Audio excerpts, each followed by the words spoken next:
Okay, are we ready? We actually have a quorum in hand, as it were. Ladies and gentlemen, welcome back. Sounds like a commercial, doesn't it? Okay. Well, we had 11 a minute ago. All right, here we go. Good morning. This is the first meeting of the new year for the Los Angeles City Council on Wednesday, January 3rd, 2001.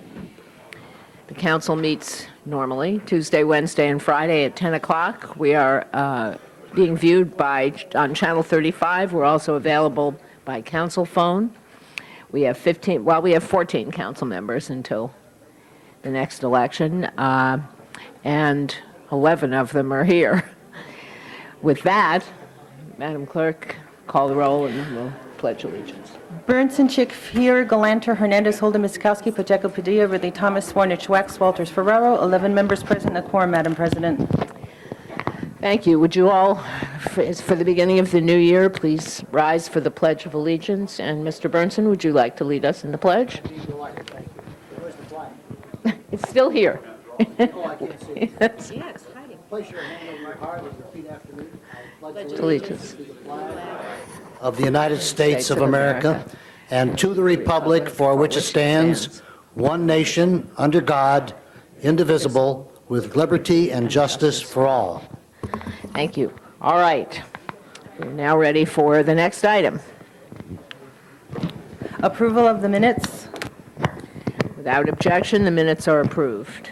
Commendatory resolutions for approval. And without objection, those are approved. Before beginning the regular agenda, there are several items requesting to be continued. Items 21 and 23 request to be continued to January 10th.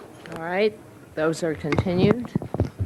Items 24 and 25, Housing Department has advised that those items can be received and filed inasmuch as the REIT violations have been corrected. All right. Unless there's objection, those are received and filed. A request from Councilmember Padilla to continue items 55 and 56 to Friday, which is January 5th. All right. Is there any problem with that? 55 and 56 are continued until Friday. And also, item 58 is a closed session item. The city attorney is requesting that item be continued to January 9th. All right. That will be continued to January 9th. Are we expecting 12 members today? Yes, Madam President. Okay. So we'll just hold the ordinances till we have 12. Okay. The ordinances, required public hearing items, items 1, 2, 3, and 4 are ordinances. Item 3, I believe, has cards from the public. Do you wish to take those cards? Hold the public hearing? Item 3, yes. Well, we won't be able to vote until we have 12 people, so let's just hold those items till we get one more person here. Okay, the next public hearing item is item number 4, and, item number 5, and that item, the council should open the public hearing and continue the hearing and the ordinance to January 17th. All right, this is item number 5. The hearing is now open. I do not have any cards, but we will keep the hearing open and continue it and the ordinance to the 17th. Madam President, you now have 12 members. Councilmember Wax. Okay, let's go back to the beginning. So, Item number 1 is an ordinance and 2 street lighting districts. all right, this one we've already held a hearing, have we not? Yes, Madam President. Okay, we don't have any cards anyway. Members of the council, item 1. Open the roll, close the roll, tabulate the vote. 12 ayes. Those are approved. Item, Item 2 is also 3 street lighting districts. hold on, is this the one I have a, hold on. Okay, item 2. Members of the council? All right, open the roll, close the roll, tabulate the vote. 12 ayes. That's approved. Item 3, I have 2 people who wish to be heard, Robert Ackerman and Luigi Torres. Mr. Ackerman. Madam Council Chairperson and honorable council persons, I'm Robert Ackerman, president of the BID and owner of a KFC and Taco Bell in Lincoln Heights, and Mr. Luigi Torres is a representative of King Taco. We're here in full support of this ordinance for the Business Improvement District. We have 599 members that fully support the actions of this organization. And over the last 3 years, we have provided any number of services from beautification to working with the city's engineering department for the new sewer program. At this point, I would like to turn the microphone over to Mr. Luigi Torres. King Taco is quite involved in all of our areas of our 21 units, and we are more than happy to support this motion again. You may want to stick around. I now have another card from Mr. Stephen Caston.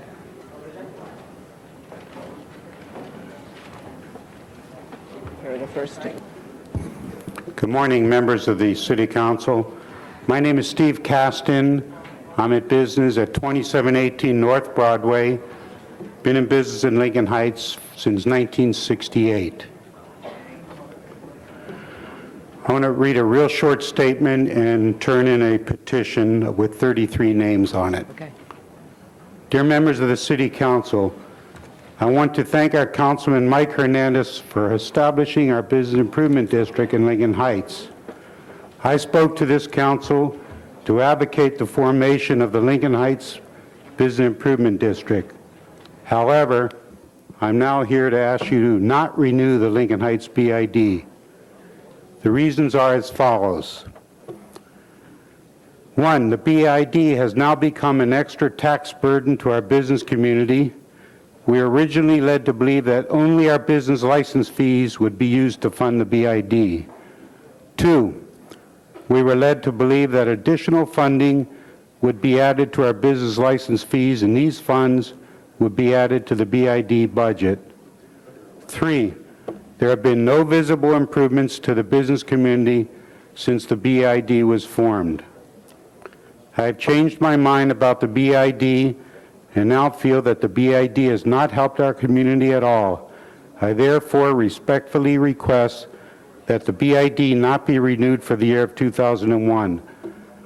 I want to also advise, and I think this is a very important thing I want to let the council know, the City Council, that my notice of this hearing date was dated 12/21 of the public hearing. I received it on December 22nd. On December 22nd, I called the city clerk's office. They were closed. The next week was the week of December 25th, when people were busy, not at work, not in their offices. We did not have adequate time to respond to this hearing date. Again, enclosed are 33 days of our 33 names on petitions opposing the BID. I'm submitting them to you. Steve Caston, thank you. All right, thank you. Who do I give these to? Sergeant, could you collect those, please? All right, thank you. That closes the public hearing on item 3. Mr. Hernandez. Madam President, members of the council, basically, both speakers, those for and against, are people who are real involved in Lincoln Heights, and I appreciate their involvement. Lincoln Heights is a community, traditionally, the council member from the 14th and myself, we're always able to secure some additional funding for maintenance of the business corridor. That funding is not part of the block grant this year, and they will not be getting that money. When we initially started asking for that money, it was under a one-time request with a clear understanding that we would then be working to establish a business improvement district to basically take over that function. And what you need to understand is that one-time request multiplied into 5 separate years. And this is the first year they won't be having that money. The Business Improvement District has been functioning in Lincoln Heights, and it has been a marginal community in terms of its businesses being able to improve themselves. I was glad that the mayor accepted the application recently submitted to include Lincoln Heights as one of the new TNI areas, and hopefully that'll pass this council. We believe strongly that BID has been doing work in Lincoln Heights. We've seen that work, and we think it is a very positive direction. At the same time, Some of the opponents who spoke today, you need to understand that they are really interested in developing some capital improvement projects in Lincoln Heights that will have a long-term effect. So I'm hoping that both sides can get together and work in that direction for the improvement, not only of the business community, but the quality of life of the residents in Lincoln Heights, and I think that both sides are committed to that kind of an effort. At this time, it's my understanding that the protests that were submitted do not affect the 50% threshold, and I would encourage the council to unanimously support the assessment that's before us today. Thank you. Anybody else? All right, the matter is before us. Open the roll on item 3, close the roll, tabulate the vote. 12 eyes. That is approved. Next item. Item 4 is Wilshire Center BID. All right, we've had a hearing on this one, have we not? There are no cards. All right, well, let's open the public hearing. Is there anybody who wants to be heard on item number 4? Seeing none, we're closing the public hearing, and the matter is now before us.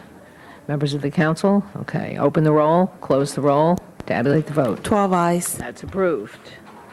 Next item. Item number 6 is a Planning Land Use Management Committee report. It's under the required public hearing section. Yes, Mr. Wax. With the agreement of all the parties, we're going to continue this till January 12th, and then we can All right, fine. everyone agrees on that. I have just one card here, and presumably you've talked to him. All right, so sorry, I've lost track here. 6 is continued to January 12th.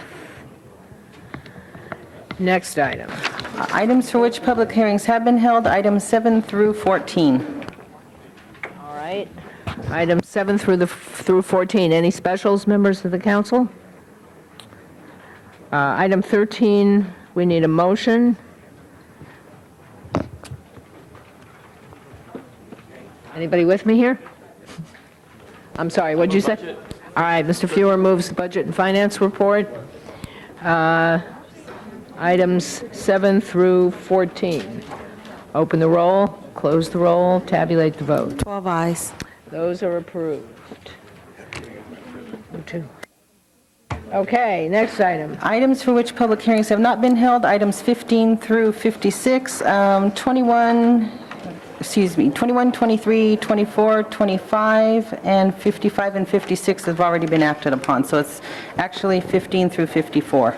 All right, and we have cards on items 26 through 29, so let's call those special. 34, Mr. Wax. Any other specials? 31, Mrs. Chip. Anybody else? 18, 19, 46. Hold on, 18 and 19, 30, 46, 46, and 42, please. 42. Okay. All right. So it's already been called. And 52, I have,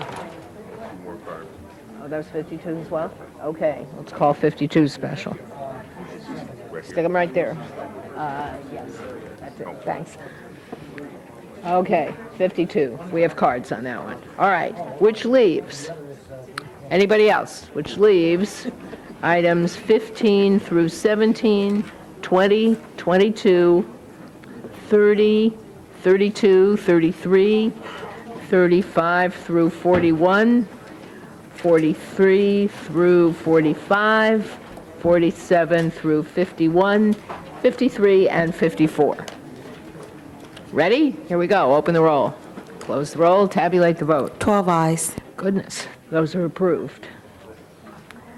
Okay, and that, I believe, brings us to, we have a closed session item we'll hold, and we're back to our specials. Item number 18 is the first special that was called special by Councilmember Fuhr. All right, now, Michael, do you want to do 18 and 19 together, or are we doing them Sure. separately? With regard to 8, I should press my button, actually. Yes, you should. Turn me off. Thank you. Okay. Yes. With regard to, it's a new year, a whole new world here. Yeah. With regard to 18, I just wanted to clarify, we already approved, I thought, the placement of this ballot resolution on the April ballot how does the action we took before relate to the action that's proposed here? Okay. The city clerk and the city chief legislative analyst will duke it out for who gets to answer that question. I'll correct him if he's wrong. All right. Basically, the action you took previously was to instruct the city attorney to draft the necessary resolution. That resolution is now before I see. you. Okay. All right. And with regard, if I could, Madam President, to number 19, the matter before us creates the opportunity for the council, if it were to pass, to create a drop program pursuant to ordinance. Without what's before us passing, the council is precluded from doing the drop program, a deferred retirement option plan, correct? That's correct. All right, so today, by moving these forward, and for that matter, 19, even by having the voters pass it, the drop program possibility has been created, not the program itself. Absolutely. Okay, and as I looked at the report on number 19, the ballot resolution has to describe the costs associated with implementation were it to pass. But to be clear, the drop program that the voters would enable to take effect by passing that ballot measure would have to be cost neutral, correct? Right. Okay. I think it's included in the... It's included in the report. I just want to confirm that that's true. Thank you. Right, but I think the point you raise is correct. We're going to have to be sure when this is on the ballot that the voters understand they're not creating the program, Right. they're only creating the possibility of the program. Exactly. All right, Mr. Burnson. I have to ask some questions about number 18. How does this differ from current policy?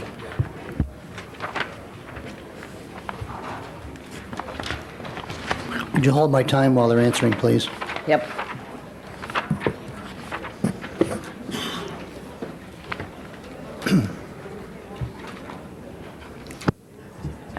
Anybody? Mr. Burnson, Mr. Merkin, who drafted I think this, is that's- on his way down. I think you should get it from the city attorney. Could we hold this then until the city attorney comes down? Because I want to determine what this actually does.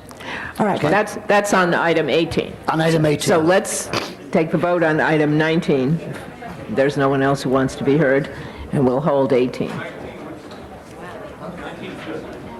right, open the roll on item 19. Close the roll, tabulate the vote. 12 eyes. That is approved. Mike, do you need that forthwith? Yes. Forthwith on that one, please.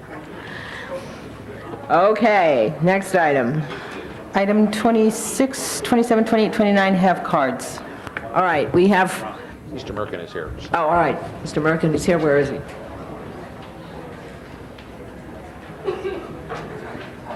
Where is he? Hiding. He's hiding behind the pillar. We're going back to item 18 here.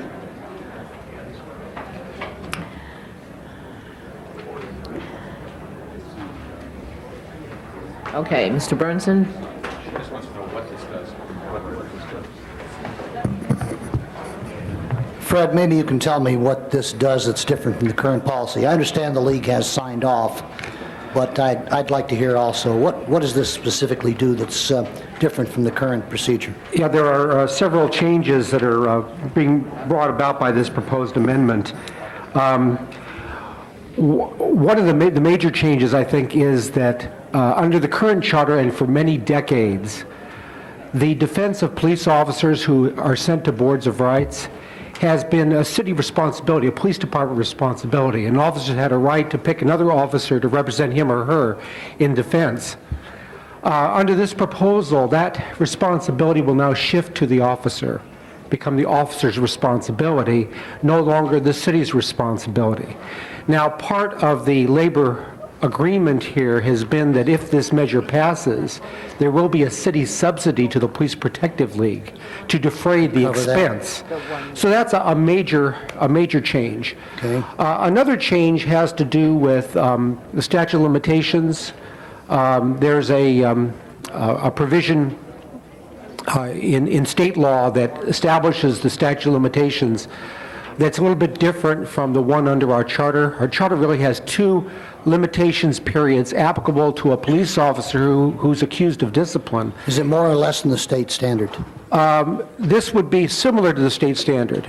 The modification would be similar in that what we would do is say we have to bring charges against an officer within a year of learning discovery of the alleged misconduct, but there are certain provisions under state law that will allow for a tolling of that. And so the proposed amendment is to emulate state law in allowing for those exceptions.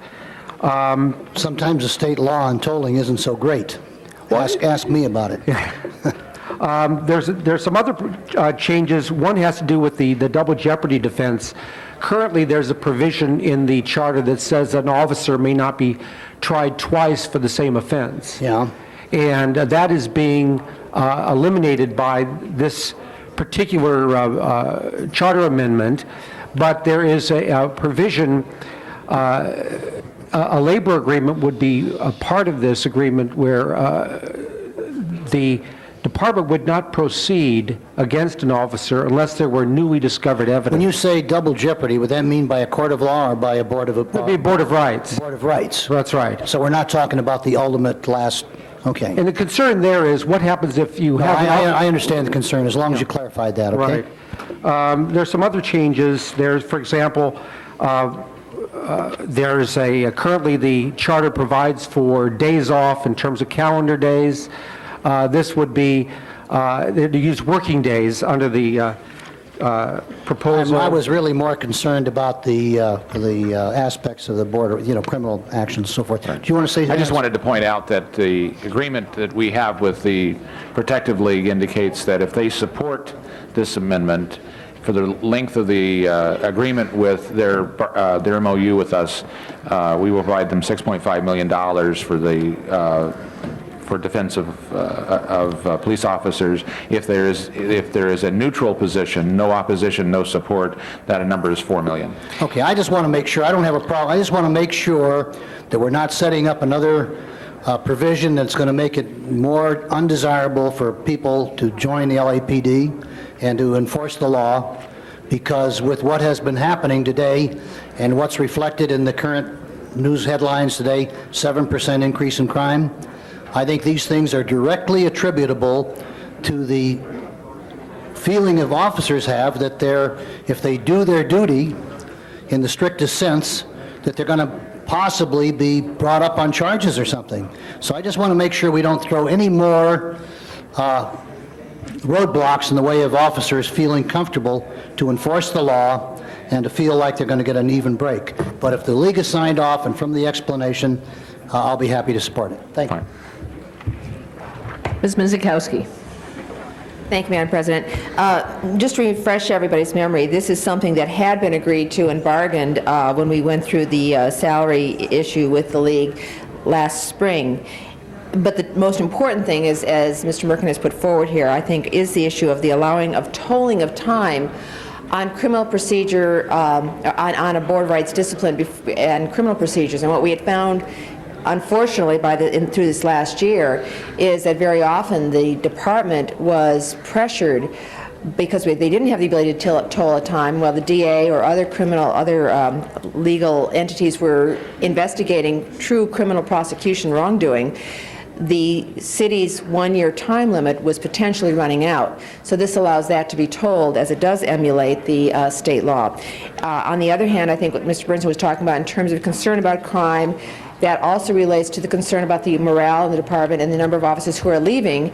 And item 19, which we did put on the ballot, I think helps alleviate that by the deferred retirement option program, which might allow us to retain more officers, and particularly some of the more senior officers who I think are going to be important to keep not only morale up, but help us in the overall recruitment issues. So I think this together as a package is a very good package addressing those issues, both on the side of not being overly lenient and unfortunately having the department having to choose between discipline or a criminal procedure, and as well as retention and really looking at the whole crime issue. So I think the two together are important. I'm glad we've approved 19, and I hope we approve 18.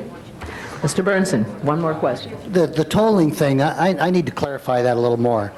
Under state law, even though I had a California Supreme Court decision in the Browning-Ferris case, it was thrown out by a Superior Court judge here because he claimed that I should have known that who did it at the time that the piece of libelous material was distributed, even though we didn't discover it until some time later. Now, the California Supreme Court ruled that the tolling would be at the time that we discovered who the actual culprit was. It was accrued at the time of discovery, is that what the court said? That's right. But anyway, a Superior Court judge here threw it out with a ruling, a mandate that I should have known who it was, even though I didn't know who it was. So how does clarify this as far as the tolling is concerned? This is to the point where you discover or to the point where the action took place? No, this is actually from the time of discovery. From the time of discovery. Time of discovery. But see, that's not consistent with the law according to this particular judge, even though the California Supreme Court ruled in my favor. Yeah, the way it would read, Councilman, is this. It would be from the time it was discovered by an uninvolved supervisor of the department more than 1 year prior to the filing of the complaint. So it is discovery, and so it sets up a 1 year time period, but now it actually, there's some express exceptions you'll see here. For example, one is it can be told if it's subject of a criminal investigation. That's just one example of, so it's actually in expressly stated in the proposed Well, the reason I charter say that, Mr. Merkin, is this, that even though at the time that this particular thing happened to me, we actually hired a private investigator to try to discover who had initiated this piece of material. We were unable to do that. We inadvertently discovered it during an election period about 2 or 3 years later, and we immediately filed a lawsuit. So anyway, but the tolling thing had stood for 100 and some years before that decision. But I don't know what the California law is today on tolling. I mean, it's kind of ambiguous whether you go back to what the decision was before, or to the California Supreme Court decision in our case, which is part of the legal record, or to what this particular judge did. So, can you give me some kind of clarification on I guess that? what I would say is this, that when you get into questions of what the courts are going to determine as to, if they don't have any guidance from the legislature as to whether or not there should be a tolling, they get into deliberations over the equities of the situation oftentimes. Okay, let me ask this question. But at least with this charter amendment, you see... This will set up our own standard? We set up our own standard here. Okay, that's fine. Yeah. Thank you. Mr. Holden. Right. I think, Mr. Burnson was raising some interesting points.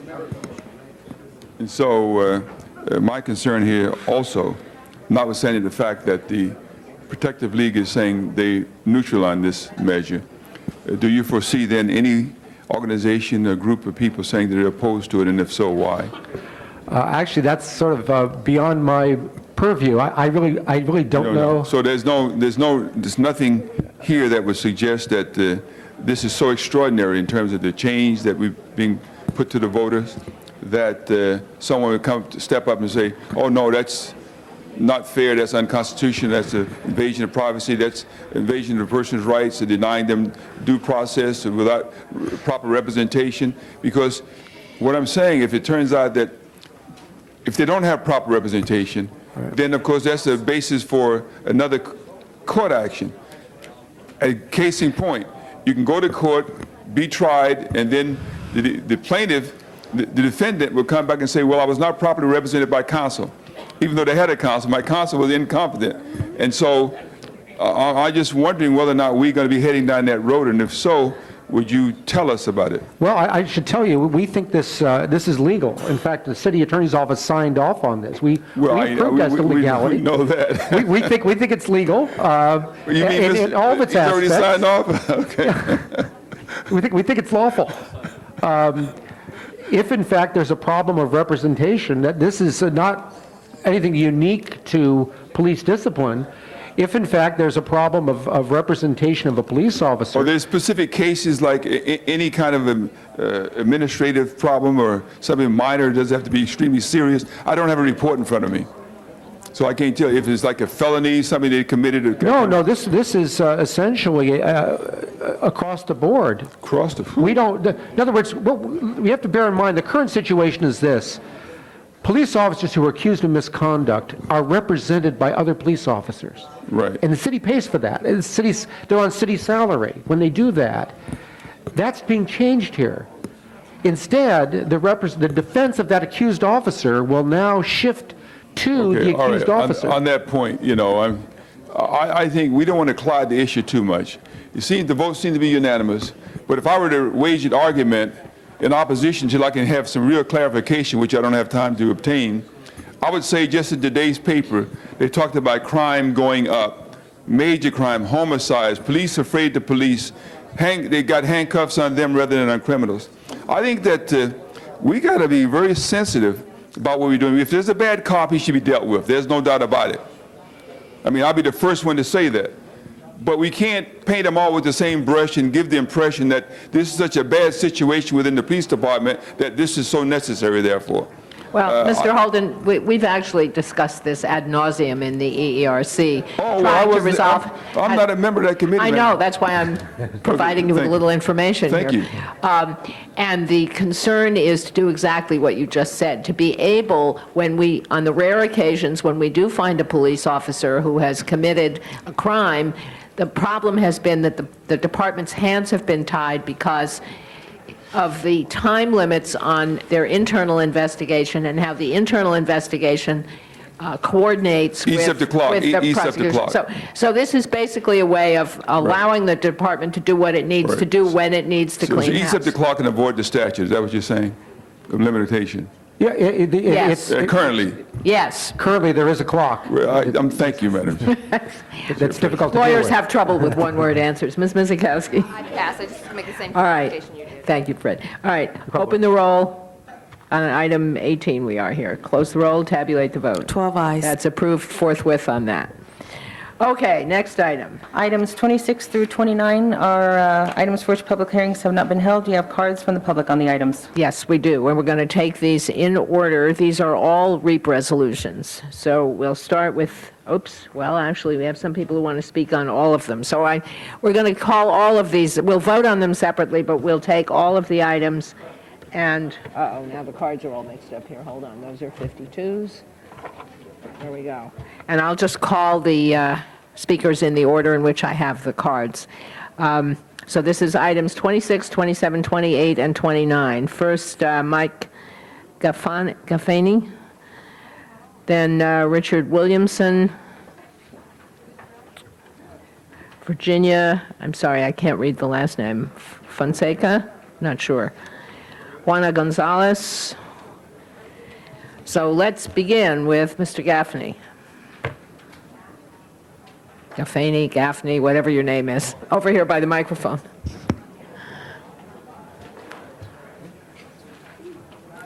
And remember, there's a whole line of people behind you who want to be heard as well. Okay, well, my name is Mike Gaffney. I'm the owner of the property, the subject property.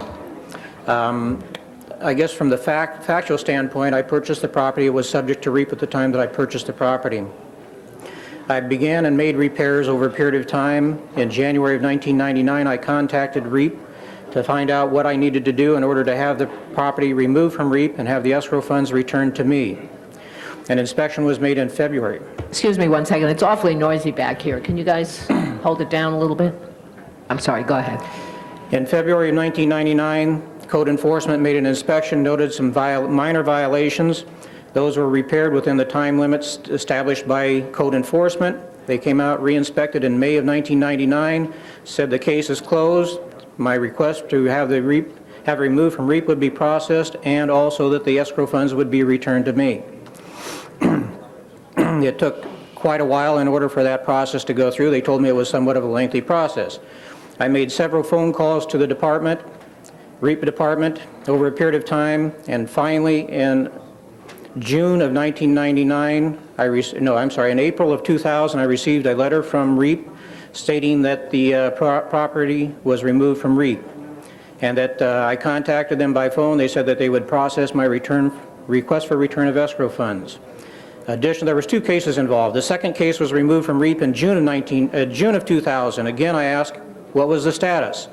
It was going before REAP committee in June of 2000, and that it was being recommended that the escrow funds be returned to me and the property be removed from REAP. I asked if it was necessary for me to attend that REAP committee meeting. They said no. I followed up a few days later, and they said that, well, they needed to do a re-inspection of the property. Since June of 1999, the property has been re-inspected 4 additional times. Each time, minor new violations were noted. They were corrected within the time limits established by code enforcement. Each time I was told the case was closed, and on each inspection I was told it was being treated as new violations, not old violations, so that the request to have it removed from REAP would still be processed. In late October, I was notified that, in fact, even though the property was in compliance, the tenants made applications for return of escrow funds after the property was in compliance on all occasions, that the committee was making the recommendation to council that the funds be returned to the tenants and not to me. Okay. Over that period of time, I never received one written notice from REAP as to any of the meetings they were having pertaining to my property. And as of this date, I've never received a written notification. All right.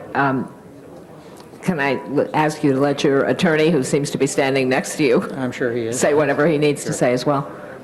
Mr. Williamson. Thank you very much. I want to make a few points to add what Mr. Gaffney said. I am legal counsel, and as I trust the City Council is aware, litigation is presently pending against the City of Los Angeles in the Los Angeles Superior Court on this very matter that we're here about today. First and foremost, at the time the applications by the tenants were filed, or July 2000, the property was in compliance. It was in compliance in accordance with the Housing Department's own records. Mr. Gaffney has previously been advised by the Housing Department that the property is in compliance and that the rent reduction was terminated. In June 2000, he was notified by the Department of Housing that they were recommending that the property be removed from the REAP program. It is my recommendation, and I want to point out, actually before I do that, a few other points. I want to emphasize the fact that Mr. Gaffney has never received notice of a single REAP committee meeting, in spite of his right to such notice, and in spite of the fact that Mr. Shari Dahimi with the Housing Department has assured him that he would receive such notice. I'll also have you know that we have found in the Housing Department's file a notification that was sent to the former owner of the property. So there have been mistakes made by the Housing Department in terms of notification, and we've got that written notification to establish such. We have also recently been informed that the REAP committee may well have made statements to the tenants at the property to lead them to believe and possibly to instruct how to avoid the owner from making repairs in order to secure the return of their escrowed funds. That clearly is inappropriate. My recommendation is twofold. Either the council deny the application as it is not supported by the Housing Department's own documentation, which contradicts what we have here today, or at an absolute minimum, that the cases be returned to the Housing Department for re-evaluation of its recommendation in view of the documentary evidence. And lastly, I also want to make the following. Up until approximately 9:40 this morning, I have been advised that the recommendation of the Housing Department was, exactly as I requested, that this matter be referred from City Council back to the REAP Committee for further review. On that basis, I did not come here today with the large stack of documentation that I have from the Housing Department to show City Council what has gone on. Well, if the City Council is going to give any consideration to moving on the tenants' applications, I would respectfully request an opportunity for another hearing so that I can submit that written materials. All right, let me suggest, I hear you, but let me suggest that one thing we ought to do is get the Housing Department to, if there's somebody here from the Housing Department who will tell us what their recommendation is. Let me ask you to step aside and let's hear from the tenants, and then we'll try to get the Housing Department to clarify it. And if you need to add anything, I'll call you back. Thank you very much.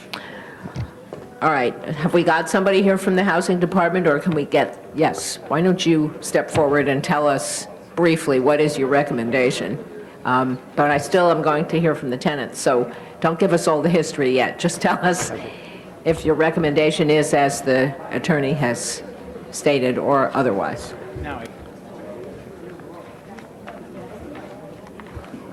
Yes, my name's Shari Dehimi. I'm from the Housing Department. This is a long case property that's been in REAP since 1994. It was a building and safety referral. Just give me the bottom line first, and then let me go back to the public hearing. Okay. The attorney for the property owner says that it is his understanding that your recommendation was going to be that this be referred back to the REAP committee. Is that correct or not correct? Currently, no. All right. Now, hold on a second. Okay. Now, let me hear from the rest. Don't go away. Just make yourself comfortable and let me hear from the remaining speakers, and then we'll try to sort this out. First, Virginia Fonseca, then Adi Poole, Juana Gonzalez, and Estela Gonzaga. Step right up.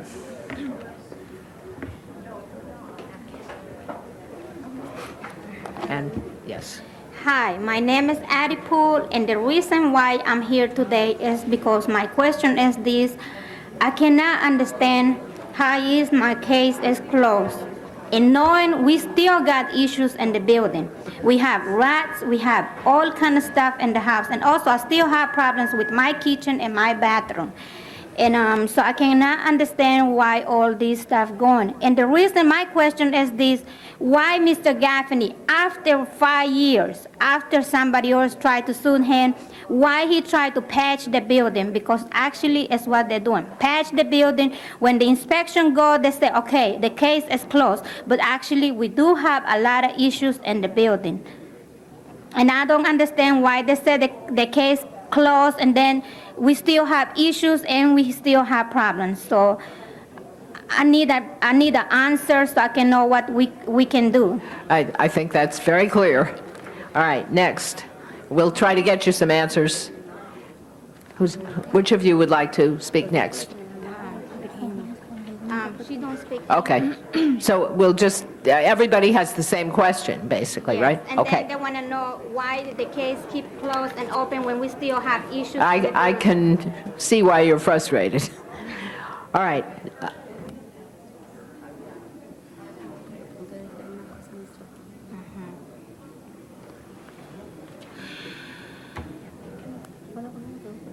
All right, now, at the suggestion of the city attorney, unless there is strenuous objection, Mr. Ridley Thomas is not here today, and his office has indicated interest in this case. You obviously have a longer report, and the attorney has raised some questions.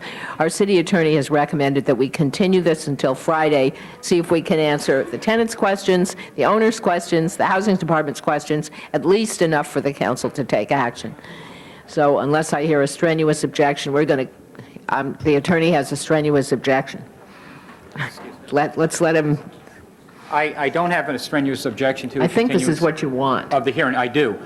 Friday is a problem both for myself and Mr. Gaffney. If we could just choose another day. All right, you go talk to the city attorney right here, and we'll see if we can settle that. And Thank you. in the meantime, this is going to be continued, and as soon as we've had that conversation, I'll tell you till when. Thank you very much. All right, thank you. Thank you.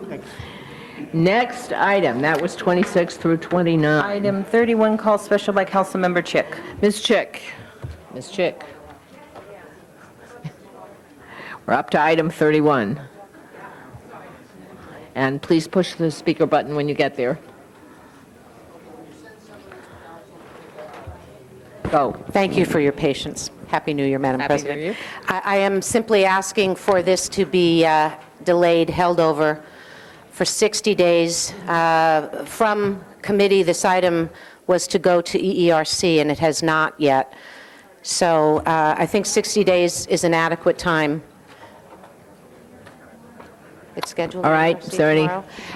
Also, part of the directions and request from council on this item was to hear something back in terms of looking at severance package and other possible items to include in contracts with general managers going forward into the future. So that was to be part of the guidelines that were discussed.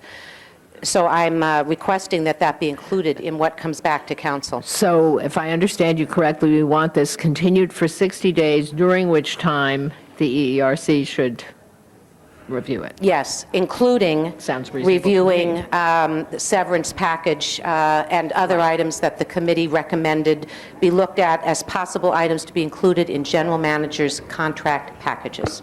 Okay. Yes. I think we would also suggest that during that 60-day period that the interim guidelines be extended. Yes, we do have guidelines in place, and those All need right. to be. So Thank you. let us, Mr. Burnson. Well, Yeah, I just want to ask a question. I hope is this prompted because of the charter changes which allow for a new mayor to make wholesale changes in both the general managers and assistant general managers? Was that the basis? Well, actually, it's not the hiring and the firing issue. Actually, the new charter provides that the mayor may change the salary of general managers within the guidelines established by the council. The council has established Currently, the current regulations are that the mayor can fire a general manager, assistant general manager, but a two-thirds vote of the council can overturn that. Is that correct? That's true with general managers. It takes two-thirds within, I think, 2 weeks, roughly. Yeah, but we don't have that same thing on commissioners, do we? no. There's no review by council. That's my next charter amendment, okay? Okay. That's fine, I don't need to speak again. All right. So Two things. One is to continue at 60 continuing the interim guidelines and continuing this item for 60 days. or until the ERC. Or until the ERC deals with it and brings it back. All right, without objection, that's what's happening to item 31. On items 26 through 29, those will be continued until Tuesday, which is the 9th. Okay, next item. Item number 34, call social by Councilmember Wax. Mr. Wax, item 34, and could you hit the speaker button, please? Madam President, members of council, item 34 is a motion that I've introduced urging the Community Redevelopment Agency in the strongest possible terms to adopt a strict set of ethics laws similar to those which this council has adopted and all other city agencies have adopted as well. And in the interim, to allow the city's Ethics Commission access to the information they need to conduct appropriate investigations, which they do not now legally have. Members of the City Council, if ever there was an agency that demanded and needed a strict set of ethics laws to govern their conduct and prevent against wrongdoing, it is the Community Redevelopment Agency. Billions of dollars go through their hands in redevelopment projects in all areas of this city involving vast contracts, land purchases, and other transactions, hundreds of millions of dollars each, and yet every single city agency has an ethics law except the CRA. It's been 10 years now since the voters adopted the requirements of the charter requiring city employees and city elected officials to be governed by a strict set of ethics laws, which we have in this council and other city agencies and departments under our control have adopted as well. Unfortunately, the Community Redevelopment Agency, at least as of now, is a state agency and is not subject to that and has refused to do so on a voluntary basis. They've had 10 years to adopt a set of ethics laws similar to those which govern all other 30-some-odd thousand city employees, and yet they have refused to do so. all the excuses in the world are not going to be satisfactory. It doesn't matter what they say as to why they haven't done it. When you had 10 years to do something that the voters have mandated, when you've had 10 years to do something that everyone else has done, you have no excuse, period.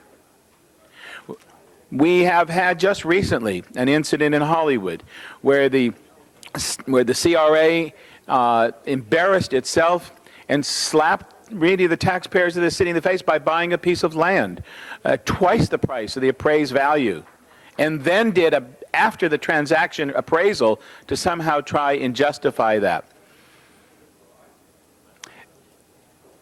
It simply can't go on. I mean, at some point, people have to act in a responsible manner. Now, it's my understanding that Mr. Sharlin is moving in that direction now and have been working with the CRA, with the city attorney and the ethics department in trying to come up with something.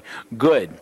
But I don't think that, I can't accept that as a resolve to this, because they've been supposedly working on this for 10 years. Your predecessors have been working on this for 10 years. I move that we adopt this motion. We don't have the legal authority to mandate it, or it would have been mandated a long time ago. But I think that the CRA has to know that this council is contemplating serious actions regarding the governance of the CRA in the future, and whether or not they act in a responsible manner and in accordance with the voters' mandate on adopting an ethics law, I think is going to weigh heavily upon how they're looked on by this council.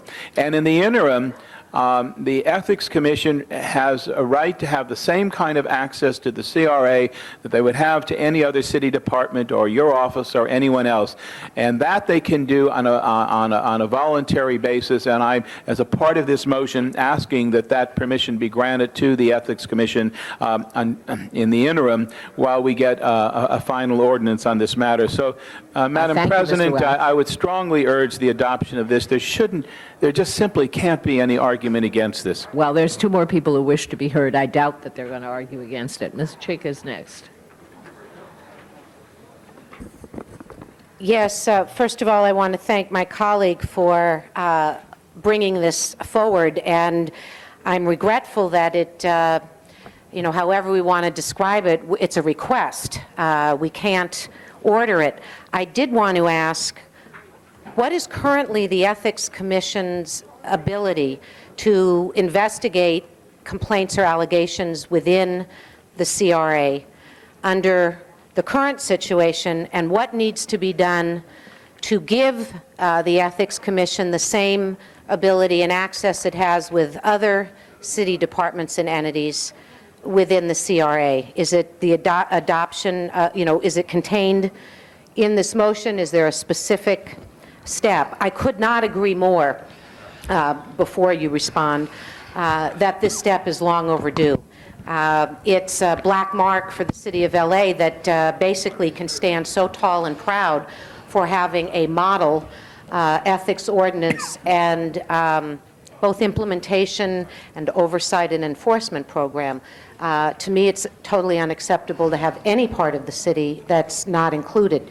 And so a final question to hear in your response, are there any other entities within the city that, similarly to the CRA, are not covered by the ethics ordinance and not open to the Ethics Commission's ability to investigate? Okay.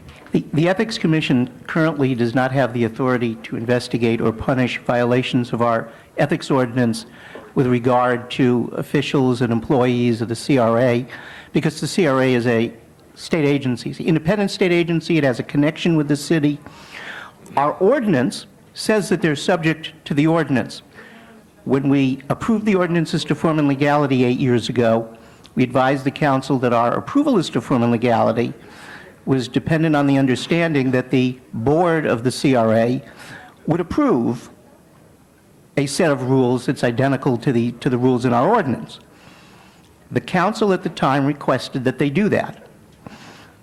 We've been working with the Ethics Commission and the CRA staff over the last several weeks to finalize their response to that request.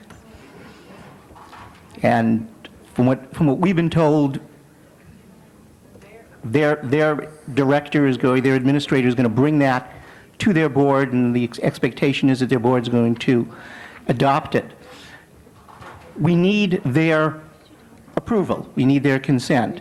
The other thing that we will need is we will need an ordinance specifically to give the Ethics Commission the authority to investigate and impose its penalties, basically the administrative penalties and civil penalties on violations by staff and the members of the board of the CRA. But the commission has to adopt the rules first before we can pass an effective ordinance to allow... That's right. That's right.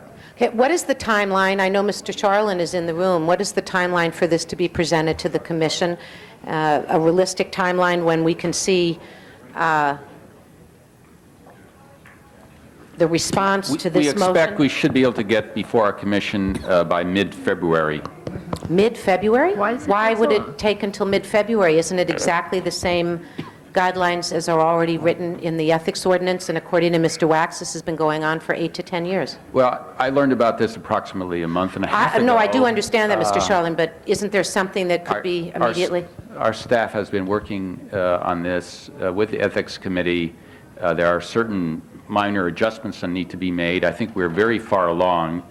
I can't tell you precisely why we think it's mid-February, maybe early February. That it goes to commission. But we're trying to give you a safe date, but we're trying to move it forward as quickly as we can. I'm very much supportive of this, and we're doing everything we can to move it forward. So mid-February to commission, and then it would, Mr. Alpern, then what? Once the commission... Once the commission has approved it, the council could adopt an ordinance, and if the council instructs us to proceed, what we would do is we would work with ethics to come up with that ordinance. It would probably be an amendment to our ethics ordinance to just make it explicit that we can do that. Well, could we, to smooth the process and make it more expeditious, give a direction to prepare the ordinance in anticipation of the commission? That's what I'm suggesting. I would so move. Yeah. And Mr. Wax, Okay, Mr. Pacheco.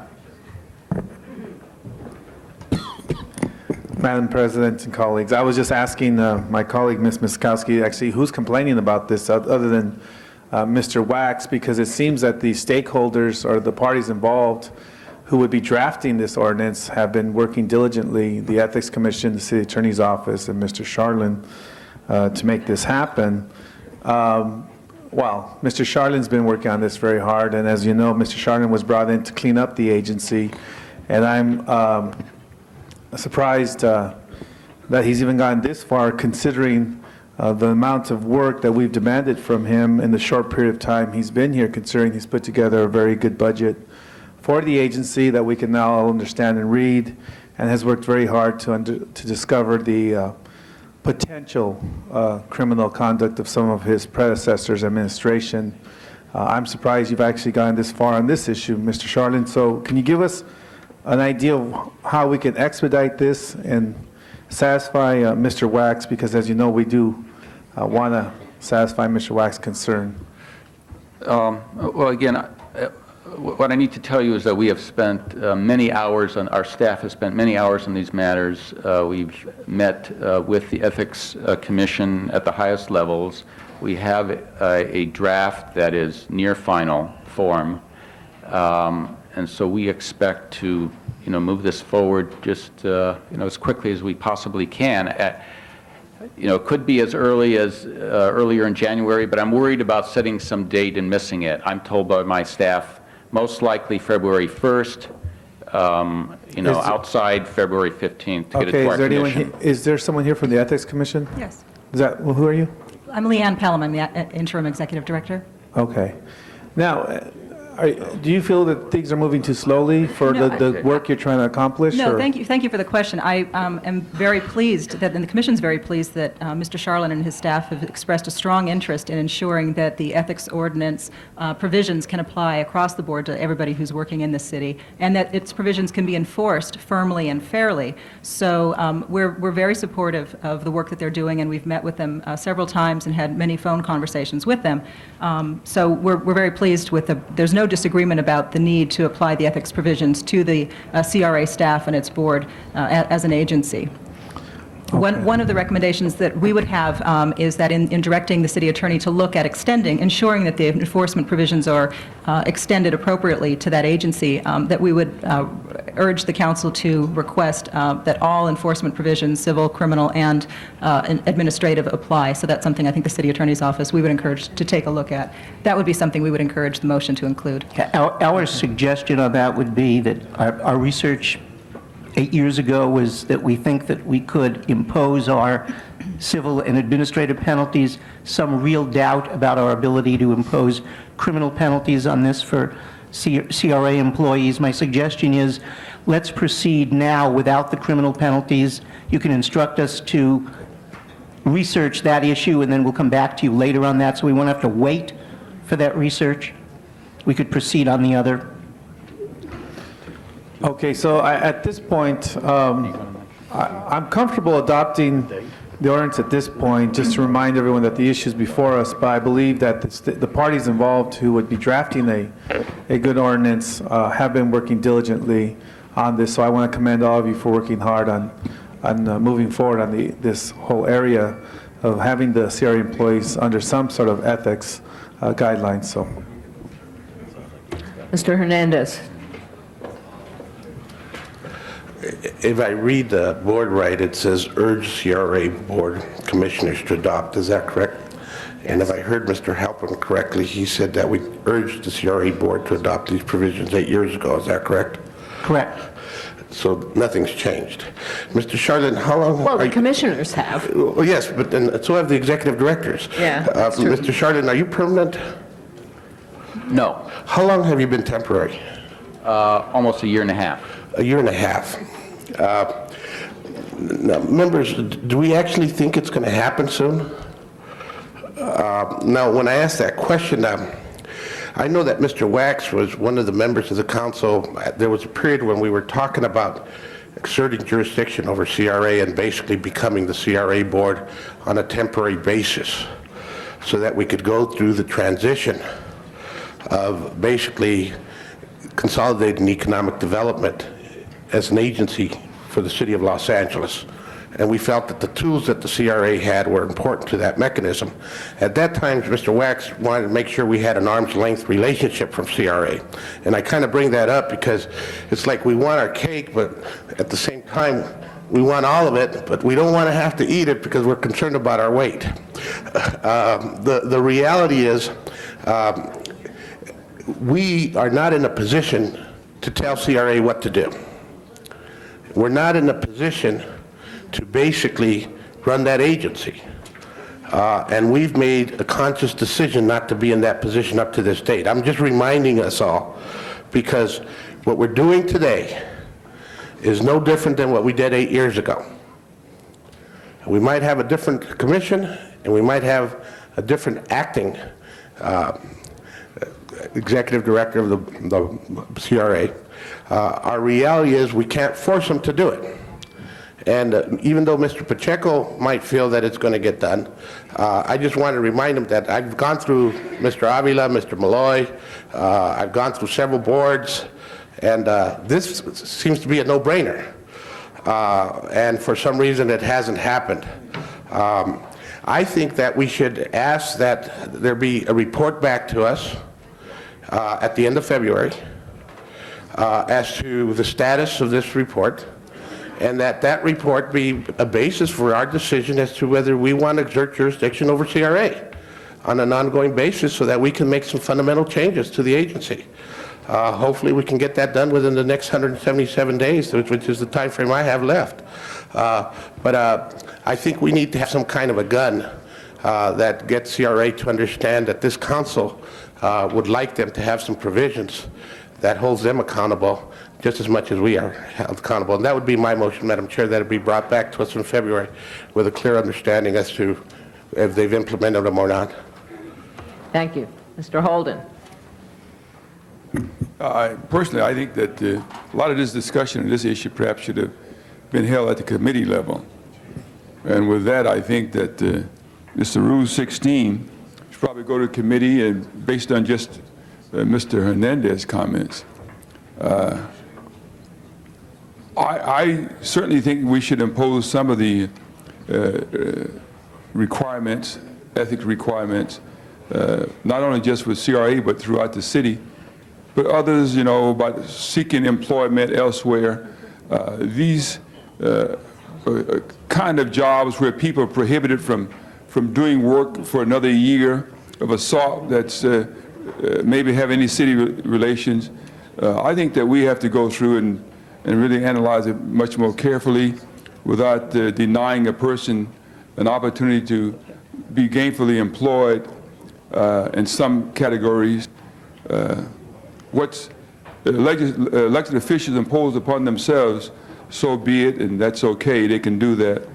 But when they come down hard and heavy on employees who are honest, do a good job for the city, and then when it's implied that in some way they may be unethical or acting outside of the rules, regulation, the law, without any probable cause, we kind of nail them. That's happened. We've had some investigations of individuals, and some of them we don't know to the extent that they've been investigated, but certainly it could perhaps cause us a lot of problems if there's no probable cause, and then it's a violation of the Fourth Amendment of the Constitution. So I think we have to be very careful. I support what we do with the city as it relates to the Ethics Commission. I think we should take a closer look at what we're considering here today as it relates to the CRA and all of its employees. How many employees are we really talking about? The whole department? The whole department is about 200 people, and one of the remaining questions is to what degree do these provisions provide? How far down the list of individuals? Well, so it has not been determined. If I might add, there is an existing conflict of interest code for the CRA pursuant to state law, as with other city And agencies. so you should have supplied those individuals only. The provisions would apply to anybody who is a public official. Well, it's just something that I think that we should get a lot of feedback on. In fact, I'd like to hear from some of the employees. I'm on the committee that would hear this matter, maybe among other committees. And there's no need to really rush into it right away. I would certainly like to have that public hearing before I vote, even though I know what my inclinations are in that regard. All right, we have 5 more people who want to be heard on this. Let me just point out to you that what's before us today is a motion urging the CRA commissioners to adopt a code. This is not the code, it's not the ordinance. This is just a motion urging them to do it, so just so we keep tabs on this. Mr. Burnson is next.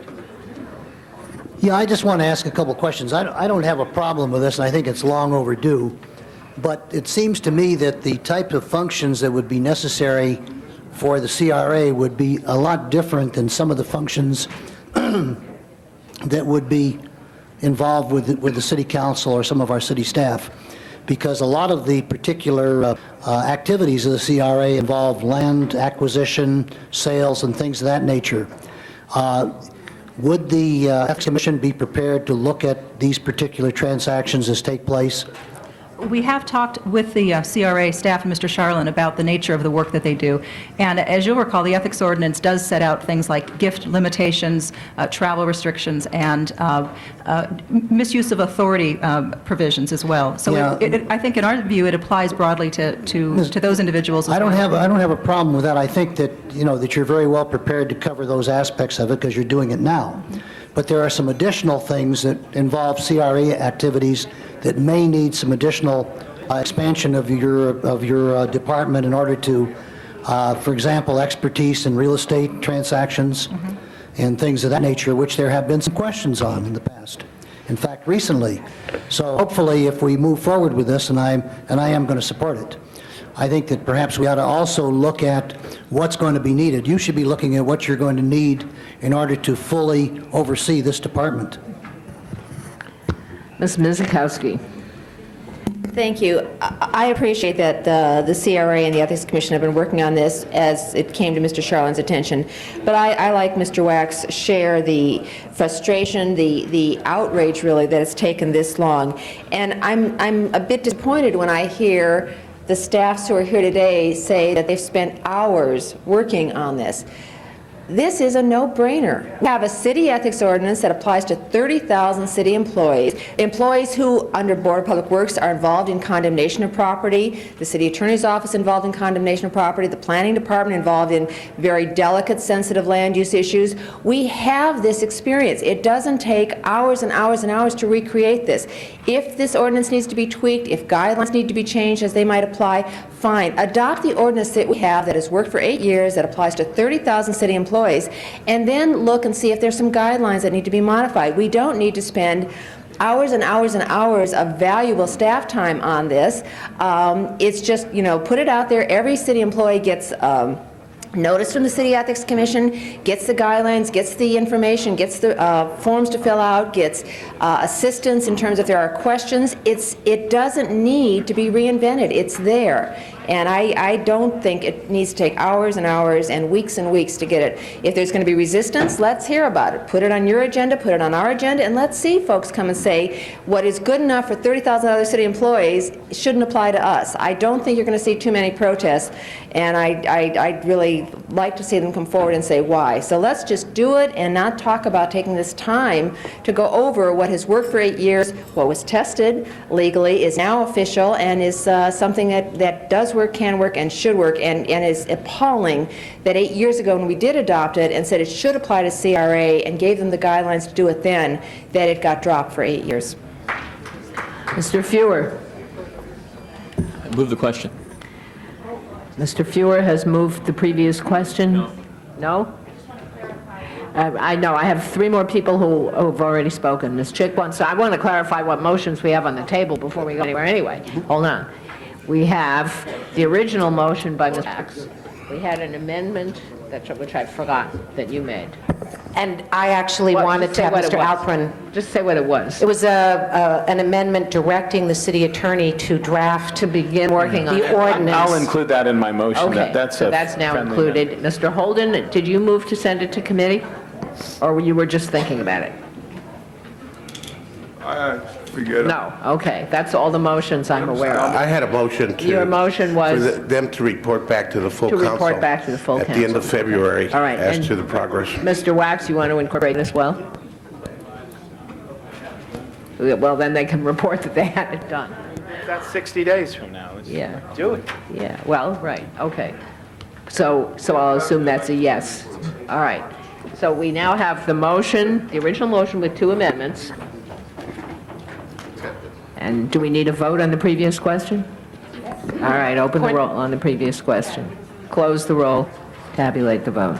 10 ayes, 2 noes. That's approved. All right, now we have the motion before us as amended with the 2 amendments, which is that the city attorney, while Mr. Charlin is getting this to his board, the city attorney will also be working on a proposed ordinance, and everybody will report back to us in 60 days or sooner if there is something to report sooner.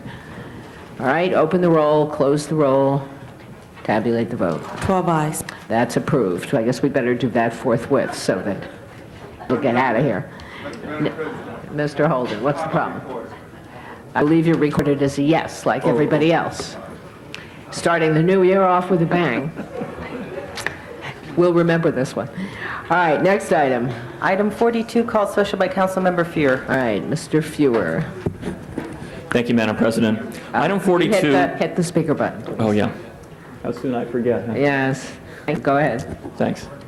Item 42 is a motion to direct that we create a new do not call system in the city of Los Angeles for people who are sick and tired of being harassed by telemarketers. It's an approach that is already in place in some form or another in 18 states. New York in particular has a model on which I think we can draw, under which individuals who don't wish to be harassed by telemarketers get their name put on a list. And the telemarketers have to purchase the list. If the telemarketers persist in calling people who don't wish to be called, then those telemarketers suffer penalties. I think this is something that would be very useful to families throughout the city of Los Angeles who during the dinner hour, while preparing their kids to go to school for breakfast, receive these kinds of phone calls in which they have no interest whatsoever. I urge we pass the motion today which directs that an ordinance be prepared and submitted to a committee of the council, along with a report from the city attorney on the precise legal limitations on what we can do. Anybody else? All right, open the roll, close the roll, tabulate the vote. 12 ayes. That is approved. Next item. Item 46, called special by Councilmember Fear. Just for a Okay. brief amendment, Madam President, and that is that we add the Personnel Committee to the list of departments reporting back on the costs associated with police department issues. Just to add personnel to the Personnel list. Department, not Yes. committee, right? Yes. Okay. All right, open the roll, close the roll, tabulate the vote. 12 ayes. That is approved. Next item. Item 52, called special by Councilmember Miskowski, and there are also cards from the public on the item. So there are. All right. Excuse me, let's begin with the public hearing. This is item 52. I have a very large number of, well, it seems like a large number of people here. So let's start with a 10-minute public hearing, and in order, I have Dale Neal, Mike, can't read it, Grayler, Glasser, you'll tell me, Luigi Del Ponte, Andrew Monteleagre, and Betsy Mines. Okay, go, Mr. Neal. Madam President, members of the City Council, my name is Dale Neal. I'm an attorney with Latham & Watkins, and I'm here on behalf of our client, Public Storage, to respectfully request that you deny the motion that is before you and not assert jurisdiction over the action of the City Planning Commission in this matter. All three of the city decision-making bodies that have reviewed this matter, the Building and Safety Commission, the Zoning Administrator, and the Planning Commission, concluded that the Department of Building and Safety did not err in approving a building permit in April of 1999 for the subject storage facility. The motion that is before you would have this council rescind a building permit issued over a year and a half ago for a building that complies with all applicable provisions of the Planning and Zoning Code, including the zone in which it is located, and that is now built, over 90% occupied, and in operation. Whether to rescind the building permit is the only issue before you. Such a result would be unprecedented, would be contrary to law, and would result in substantial damages to Public Storage, for which, in our opinion, the city would be held liable. In response to community concerns about the project, Public Storage provided funding to the community to retain an architect to work with Public Storage on the building facade design. The facade has now been painted in accordance with the design provided by the community's architect. Public Storage will spend approximately $200,000 on the painting design, ceramic mosaic tile treatment, metal trellises, and landscaping as requested by the community. For these reasons and the other reasons set forth in our January 2nd letter to you, we respectfully request that you deny the motion that is before you, not assert jurisdiction over the action of the City Planning Commission, and thereby uphold the determinations of the Planning Commission, the Building and Safety Commission, and the Zoning Administrator. Thank you. All right, thank you. Mr. Grayler, I apologize. You'll explain it to me when you get there. My name is Mike Geeler. And Geeler, sorry. Sorry about my penmanship. I'm part of Glassell Park community and a resident there, and I also work at the recreation center near, right where adjacent where the property is. It's about 20 feet away from a pool, public pool, and where the loading docks are facing, that, and then also a baseball field. The facility never was to code, and it isn't now. It never has been. We need the city council to consider the permit for the welfare of the whole community. There's a lot of gray areas in the code on two basic reasons. One, there was never a site review. There should have been a site review, which I'll address. And then also, it's a warehouse use not permitted in the C2 zone. It's a pickup and delivery system, new, that is not, it's a warehouse type operation. First off, the zoning administrator, I'd like to discuss what he viewed. Narrowly, the ZA said that the primary question before the department was the building itself, and did it conform to code. For the permit to conform to code, it has to require consideration of all operation characteristics, the loading docks, the trucks, the moving of all the containers around in order to determine whether or not it was a warehouse. He did not discuss whether it was a warehouse at all. Incorrectly, the ZA states the board's common sense, the board being the Building and Safety Commission, which ruled that they abused their discretion in determining it wasn't a warehouse, that they weren't based on provisions in the code. Well, the provisions in the code clearly states that you can consider common sense understanding of terms and characteristics when the code is silent, section 1101. And so warehouses are not permitted in the code. Furthermore, the ZA stated narrowly that the operational aspects of the use do not change that it's a building for storage of household goods. Well, the determination of whether or not it's a prohibited warehouse in the C2 zone or not has everything to do with all the characteristics, operational, structurally, by its definition of what is stored. And then the City Planning Commission raised 3 good questions that were never resolved. 1, could the Building and Safety Department have known the facility was a warehouse? Should they have known? Operationally and structural characteristics of the delivery system were obvious and known to the Building and Safety Department in its site plan review. It's a hollow one half of this building, by the way, is traditional self-storage, and what we're talking about is the pickup and delivery half. It's one hollow, large room where they're stacking boxes on top of each other, moving in and out with crates, these crates. And it's obvious when they had their submissions what this building... Mr. Gaylor, Yes. I think you're making your point very effectively, but you're beginning to repeat yourself, and I got 3 more people I want to Okay, give let me some get to the time next point. Okay. Has there been any other pickup and delivery facilities in the C2 zones? Never. There have never been any other one in the city of LA. Okay, and then someone else posed a third question. What happens to the building if it's permitted, if it's both a permitted self-storage building and household goods and a warehouse not permitted in C2 zones? Well, if it's not permitted in a C2 zone, it shouldn't be there. Okay, the last 2 points I'd like to make are concerning site review. The credit for such buildings is not in the code. While it's in practice, it's not codified. It's a discretionary, reasonable judgment would not give credit to such a new imposing structure that's completely different. And the last point I'd like to make, and so we can move on, is this is a new building, and the permit itself says it's a new building. According to the applicable code to this permit, when the plans for a plan check and were accepted, and also when they reviewed whether it should be a site review or not, the code at the time said this should have triggered a site review. The building is on an expanded footprint. It was moved 15 feet forward, and that's in section 16 CD1. We believe that this warrants the City Council's review of to at least take it to Planning Committee to look at this issue, because we need help for our community. What are the solutions here? That's what we're asking to do. Okay, If you can help thank us you. out, thank you. Mr. Del Ponte, followed by Mr. Montealegre and Ms. Mines. Mr. President, all councilmen and people here, Happy New Year to all. And let's start, I do a good job. I'm a graduate of Harnack College, so I've been living at the same area there for 46 years. We saw this building go up weekend during the night, and we was wondering why the rush was all about. They want to do it in a hurry so they can, before somebody get to know. If it would have been 2-story, it would be no problem. We've been fighting for months right now because it's obscure all the visibility of the hills, all this they don't want to discuss. But I will discuss it because even a fellow in a kindergarten can tell you that is not the right thing to do, block somebody's home's view and all that stuff. I object.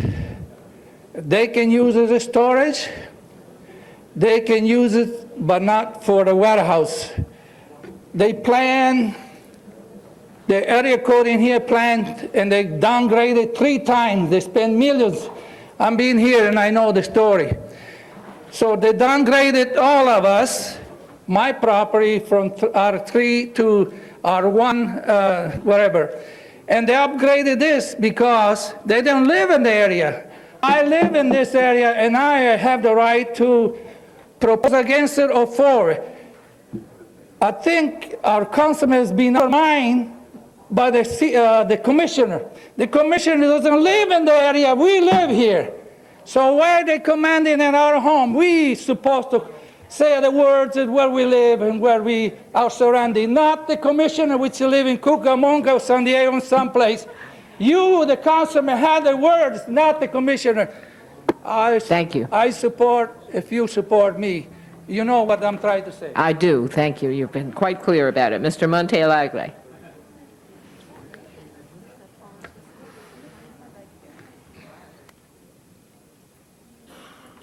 Good morning. My name is Andrew Montalegre. I'm a member of the Glassell Park Improvement Association. I'm also a planning supervisor at the planning counter at the Construction Service Center, and I'm here on my own time. This is a very difficult issue for the community, for the developer, and for the city. However, it's a particularly important issue for Glassell Park, who has the biggest vested interest here. There are over 400 signatures presented to the Building and Safety Commissioners, the Planning Commissioners against this project. There are several technical code issues represented by the permit, and there are 2 code amendments in progress to address them. I'm available to answer technical questions, although there's also a zoning administrator here available, and we respectfully disagree on the interpretation of the code. I will mention one issue that we disagree on is the silence of the code and how it is applied, and I think this is one of the issues here. Public storage first came to my attention as a city planner through another council office. A planning deputy wanted advice on how to handle it. So since then, excuse me, sir, I'm going to have to ask you to sort of truncate the history part of it, because we're actually out of time, and I do want to let our last speaker be heard as well. I'm just, okay. And the last point I wanted to make, the Planning Commission hearing was kind of bizarre. All 6 planning commissioners spoke on the travesty, the bad corporate relations responsibility, and the poor development on the community, but then they all voted to uphold the permit. It's a very bizarre, ironic message sent out. And I do want to say basically that there are planning issues, zoning code issues, but this really is about community and responsible development. Thank you. Betsy Mines. This will be the final speaker.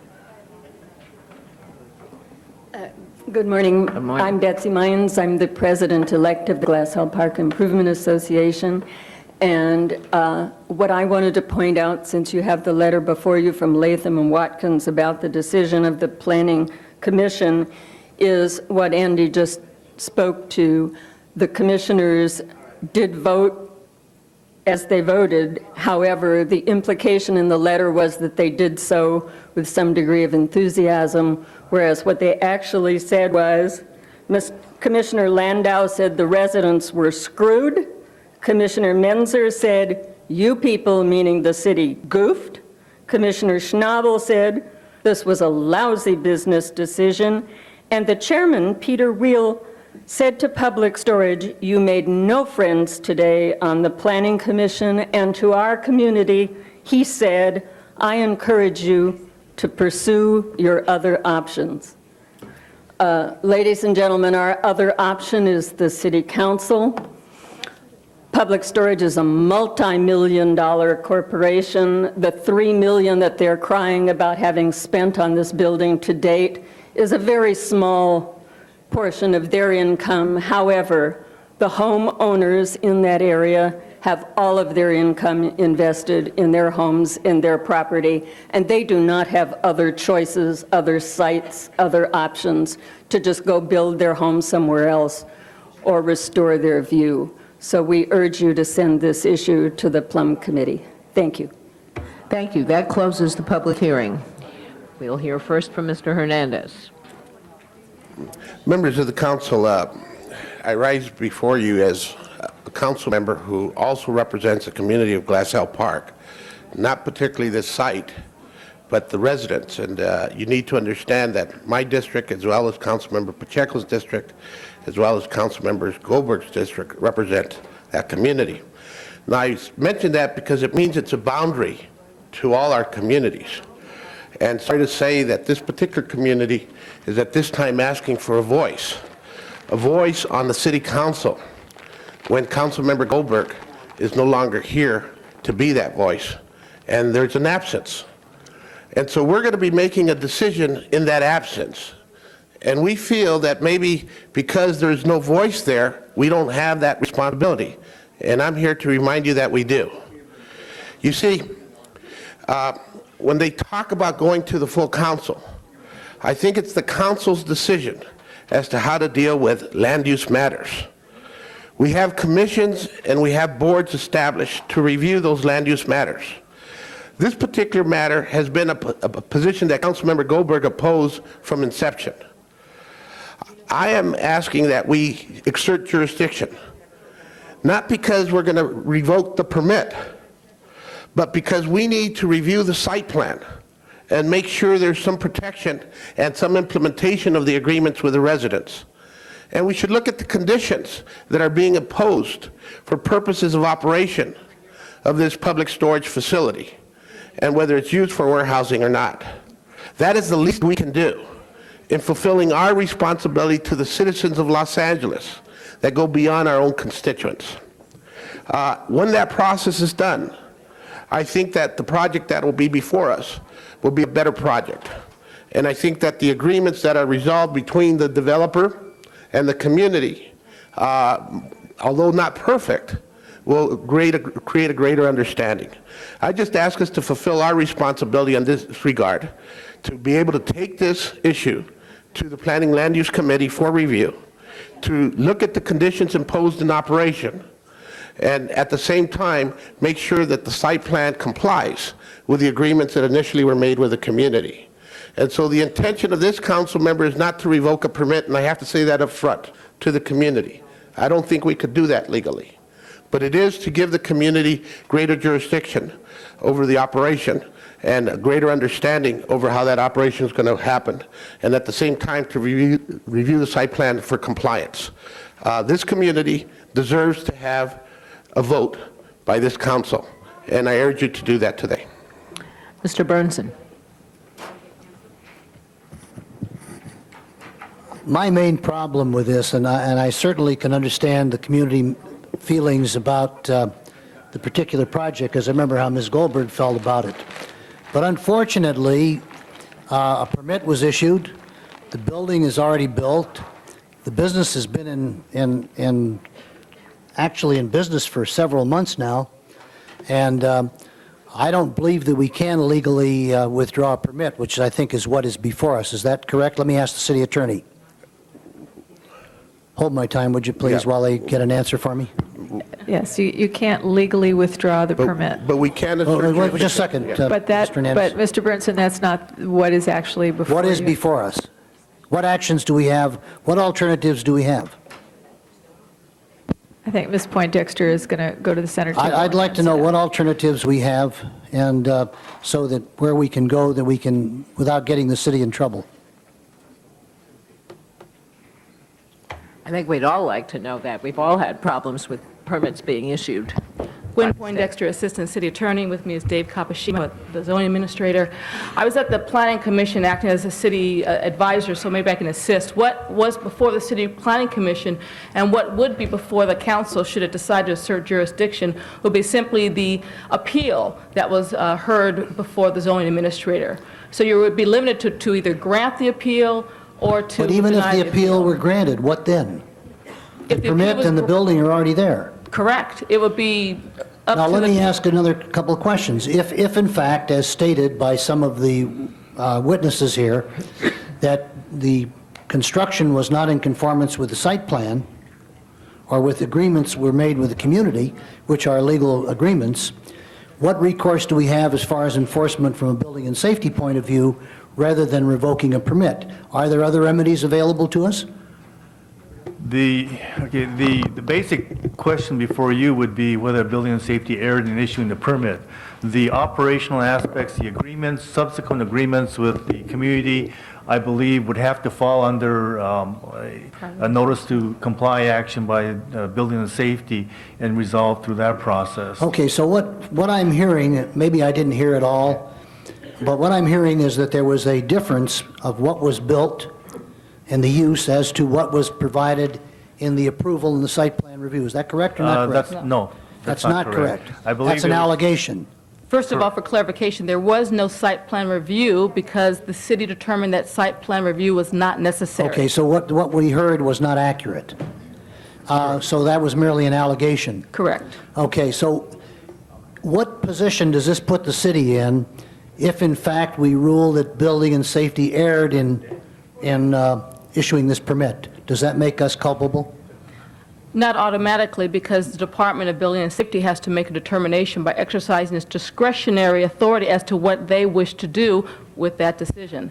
They can Yes, take but- that matter under advisement and either adopt it or do nothing. At that point, let me just clarify, if the city council decide to do that, Department of Building and Safety could then consider whether they would want to, I guess, remove Whether the they would want certificate to of occupancy. Whether they would want to incur liability. That would be an issue that would be up before them, because the Building and Safety Department would have to make a vested rights determination based Okay. on the... Thank you. I think I got what I need from you, but let me just say what I think needs to be said. I sympathize, but I'm not sure that going about this in this manner is the proper way to address this thing. I think we're only going to create a problem for the city. If, in fact, there are problems with the operation of this, there are other means of dealing with it, such as revocation of a certificate of occupancy because of nuisance or other types of activities that fall within our codes. So I would suggest that we not invoke overturning this, and much as I would like to accommodate, I think there are other means of doing it, and I'll be happy to work with the community and with the planning department and city attorney's office and building and safety to find other ways of dealing with the problem. But I don't want to put us in a position of incurring liability where we're going to get sued for sure on this thing, and I want to stay out of that position. There are other ways of dealing with this, and I think we can do it legally and without incurring any culpability. Sorry, Ms. Miskowski. Thank you, Madam President. I share the same concern. Sorry, Ms. Miskowski. Thank you, Madam President. I share the same concern that Mr. Burnson raised, which is the legality of this. I was looking for whatever small speck we could to assert that jurisdiction to say that perhaps there had been an error. But I think through Mr. Burnson's discussion, what we might have found is a better way. And that is to not assert jurisdiction today, but to bring in a motion and ask Building and Safety and the Planning Department to report as to whether or not this structure and its operation is in compliance with the code, which allows only the storage of household goods in the C2 zone by right, which is how this got built. We've heard testimony, I think Building and Safety has heard testimony, that in fact there is real warehouse-type storing of containers, storing of things that are moved in and out all hours of the night, and normal people don't store their household goods coming in and out all hours of the night. So we, in fact, have evidence that, in fact, not the structure itself may be illegally erected, but that its use is not legal in terms of the permit that was issued. So I would like to instead, and I don't know whether or not this is appropriate, and the city attorney might instruct me whether or not we could, as a substitute motion under this Rule 16 today, ask that Building and Safety report to the Planning and Land Use Committee on the appropriateness of issuing an order to comply and an explanation of the operation of this center, because I understand the code is somewhat silent on that issue, but if they report back to us with our suggestion and working with them on an order to comply on the ceasing of the operation of this structure as a warehouse, and along with that, there could be some discussion in Plum about hours of operation that would be normally understood within normal public storage. Most of your commercial operations are a 9 to 5 or 9 to 8 or 9, but it's not until all 24 hours. And so I believe that that's the way in which we can get at this, rather than asserting the jurisdiction on a revoking of a permit, which, as we've heard from the city attorney, is just going to go back to a basic vesting case, and a building that's 90% up and operated has vested its permit. So I think we're going through somewhat of a charade to say it's an error and abuse of discretion. But let's take it as a request to Building and Safety to come report to us on the issuance, the appropriateness of issuing an order to comply and ceasing operations as a warehouse. So you're making that motion as a substitute motion for this? Yes.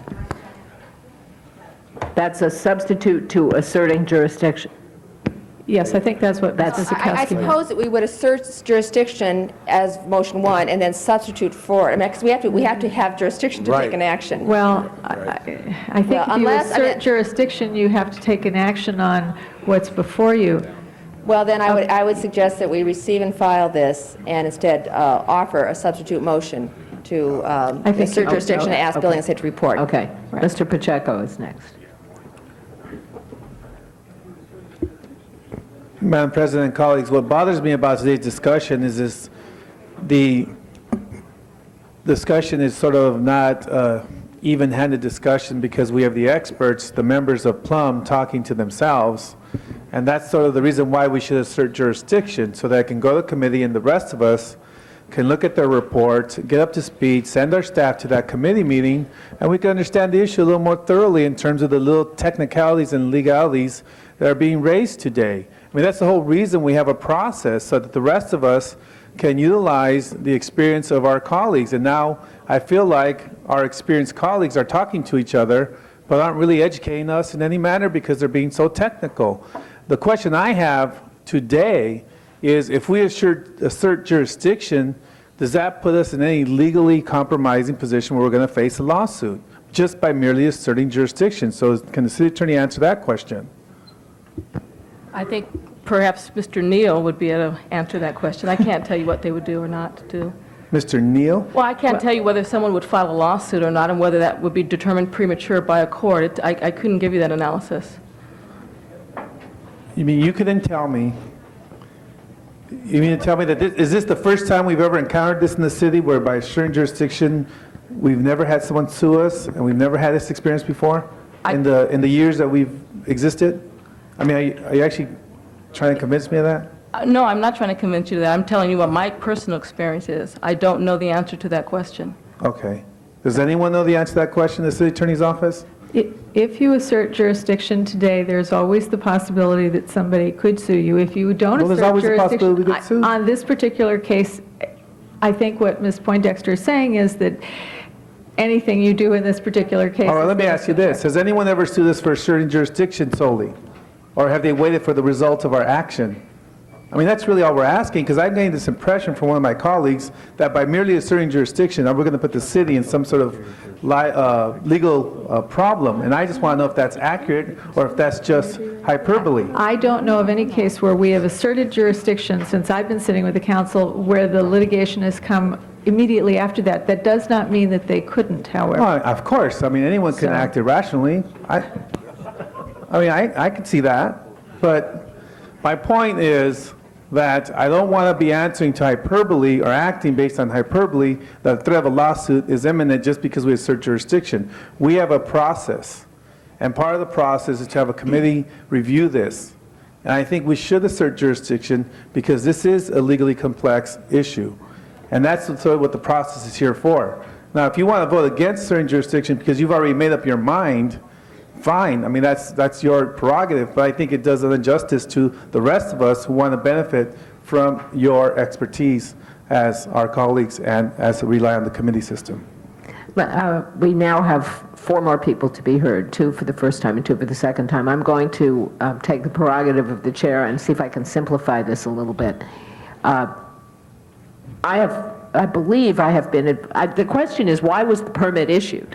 If we have a whole process, the whole process normally takes place before the building permit is issued.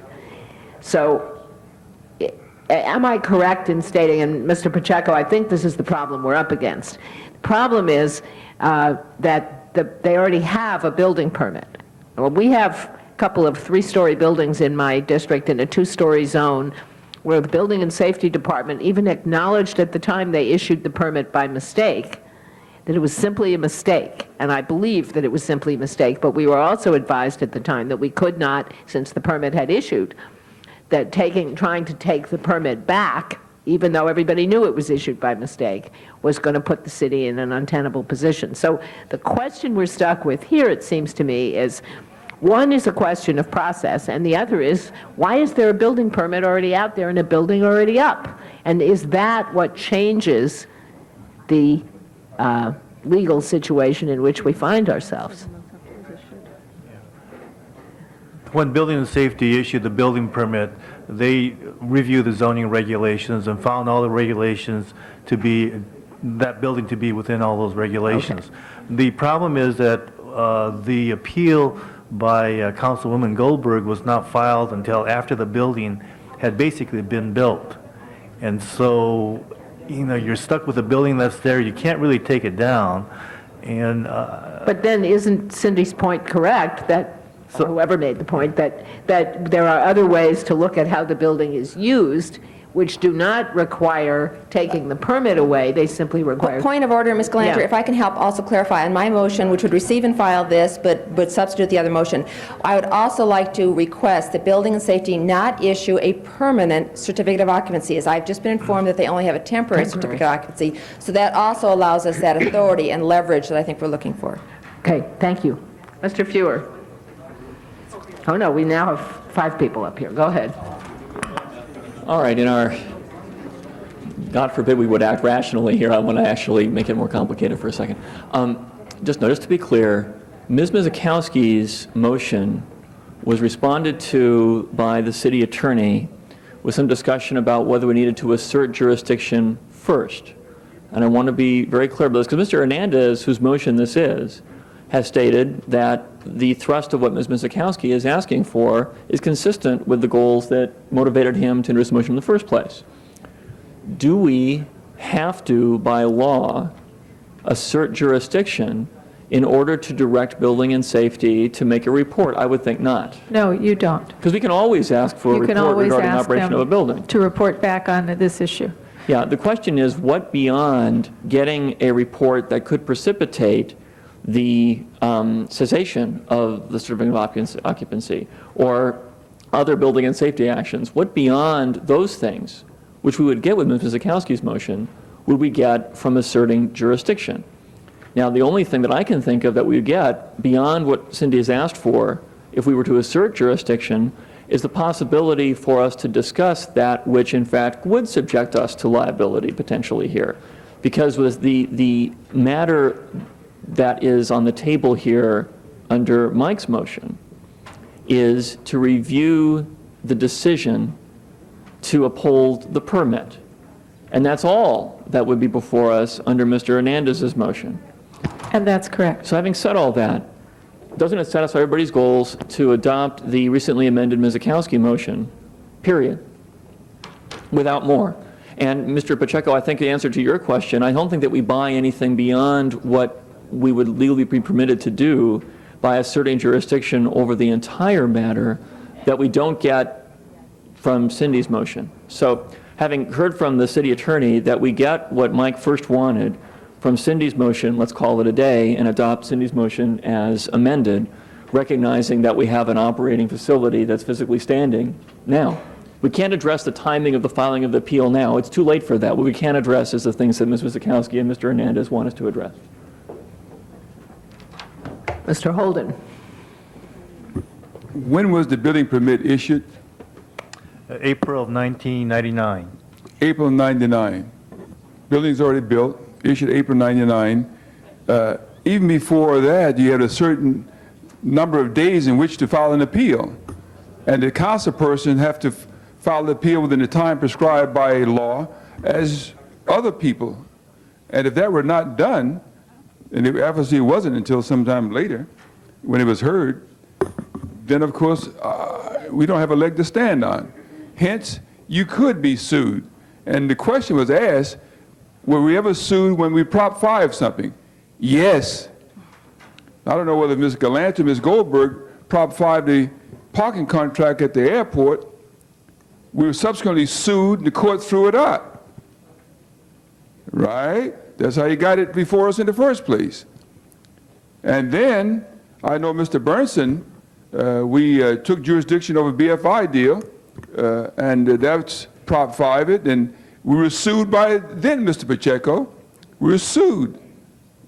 The fact of the matter is that that's what usually happened. I know Ms. Pikers, and that's why she lost her election. Oh, I'm sorry, Joy. I didn't really mean that. That's one of the reasons why she Prop 5 a big development contract out there in the valley and said, this is, she wanted it a certain way, and of course we went along. We were sued then. And what happened? We had to come up with a big settlements. Now, I don't know why people can't remember these things, but the fact of the matter is that they did in fact happen. And I can see likewise here, if they're already in the place, they can sue us then for harassing the developer. Now, why we have this court reporter here? You can type that in, that's okay. I mean, who's paying for the court reporter? They getting ready to do what?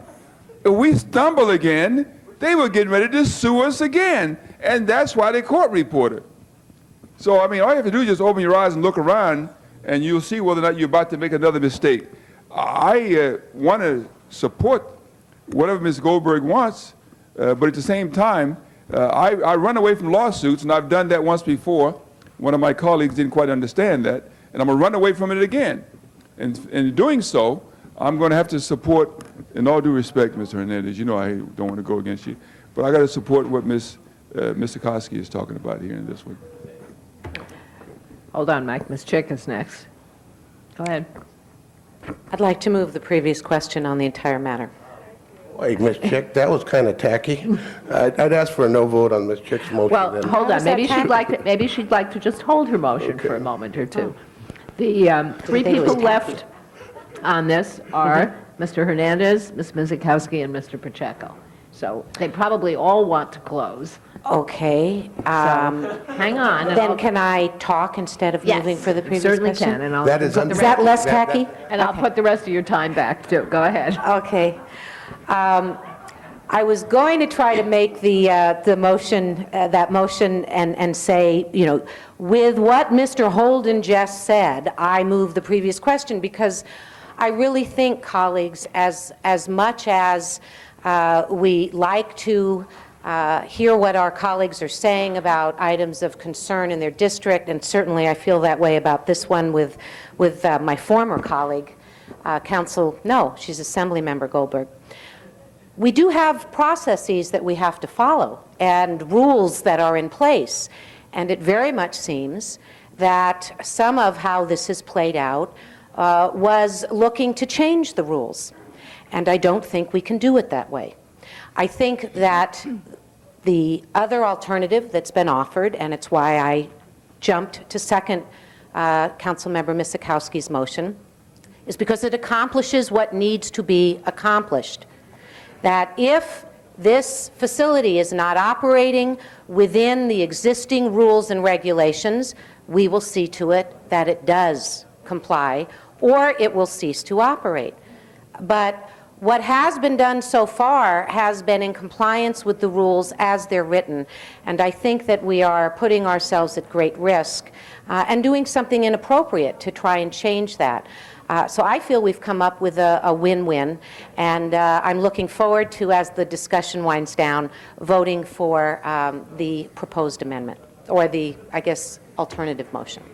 I spoke too soon. Mr. Wax for the first time. Well, just briefly on what Mr. Holden said, I don't think we should be afraid of a lawsuit if we're doing the right thing. But from I really don't. I mean, you could be bullied out of doing the right thing all the time by just simply having a stenographer here and indicate you're going to have a lawsuit. So we can't judge it that way. But from what I've heard of the discussion here, given the realities, we could actually do more for the issues that have been raised in the community by the route that Ms. Mizikowski is suggesting than Mike's. And I don't know if you'd thought of that at first, but this sounds to me like this is the most we can do to do the right thing. And so it's for that reason that I think it's wise to do as Councilwoman Mizikowski recommends. The only other thing I'd want to say as an aside, my heart on the issues are with the community. I at one time represented this community, part of Glassell Park, but I do think it's inappropriate to sort of, I do think it's inappropriate to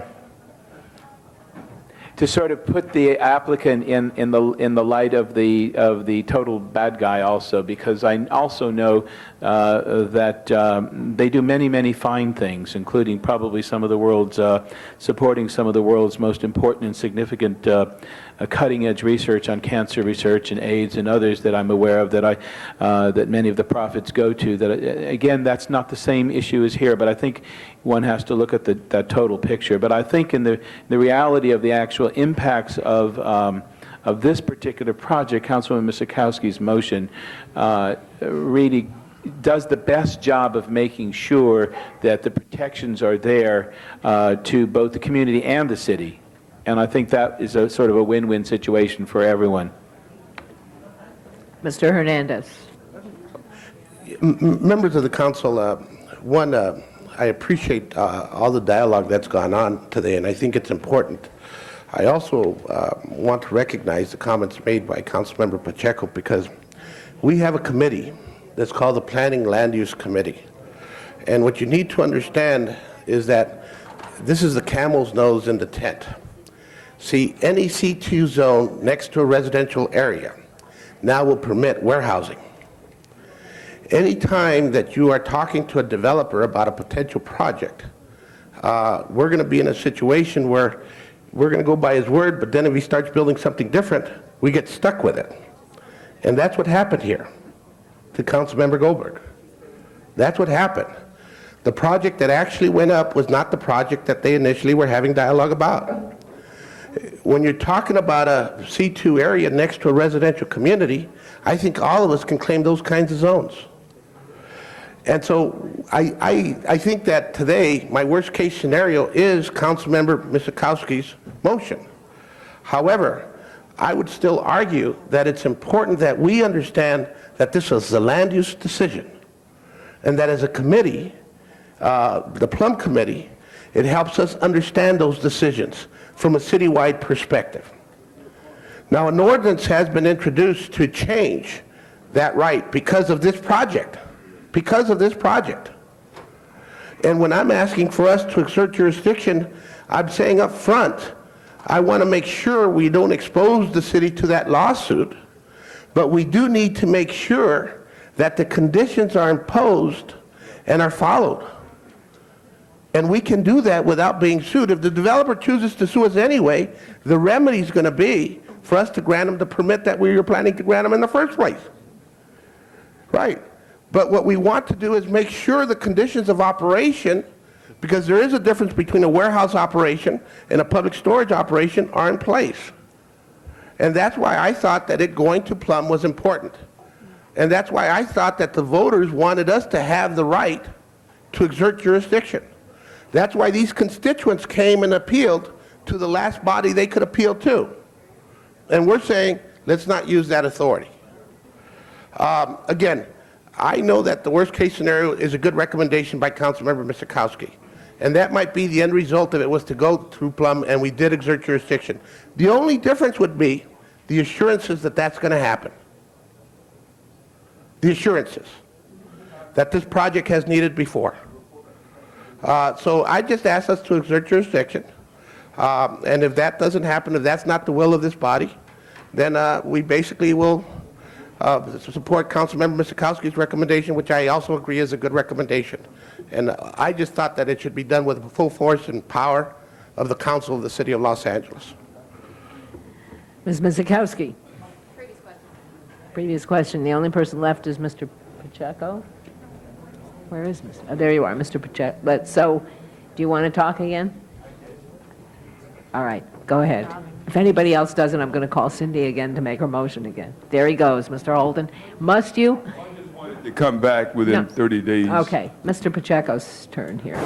Go ahead. Madam President and colleagues, one of the things that, and maybe it's just something that's part of my learning curve here, but one of the things that I don't understand is how we have this sort of process in the City of Los Angeles where our bureaucracy makes a mistake that has an impact on the community. And I'm not saying that happened here because I don't know if it happened here because I would like it to go to Plum so I can figure out what actually happened here.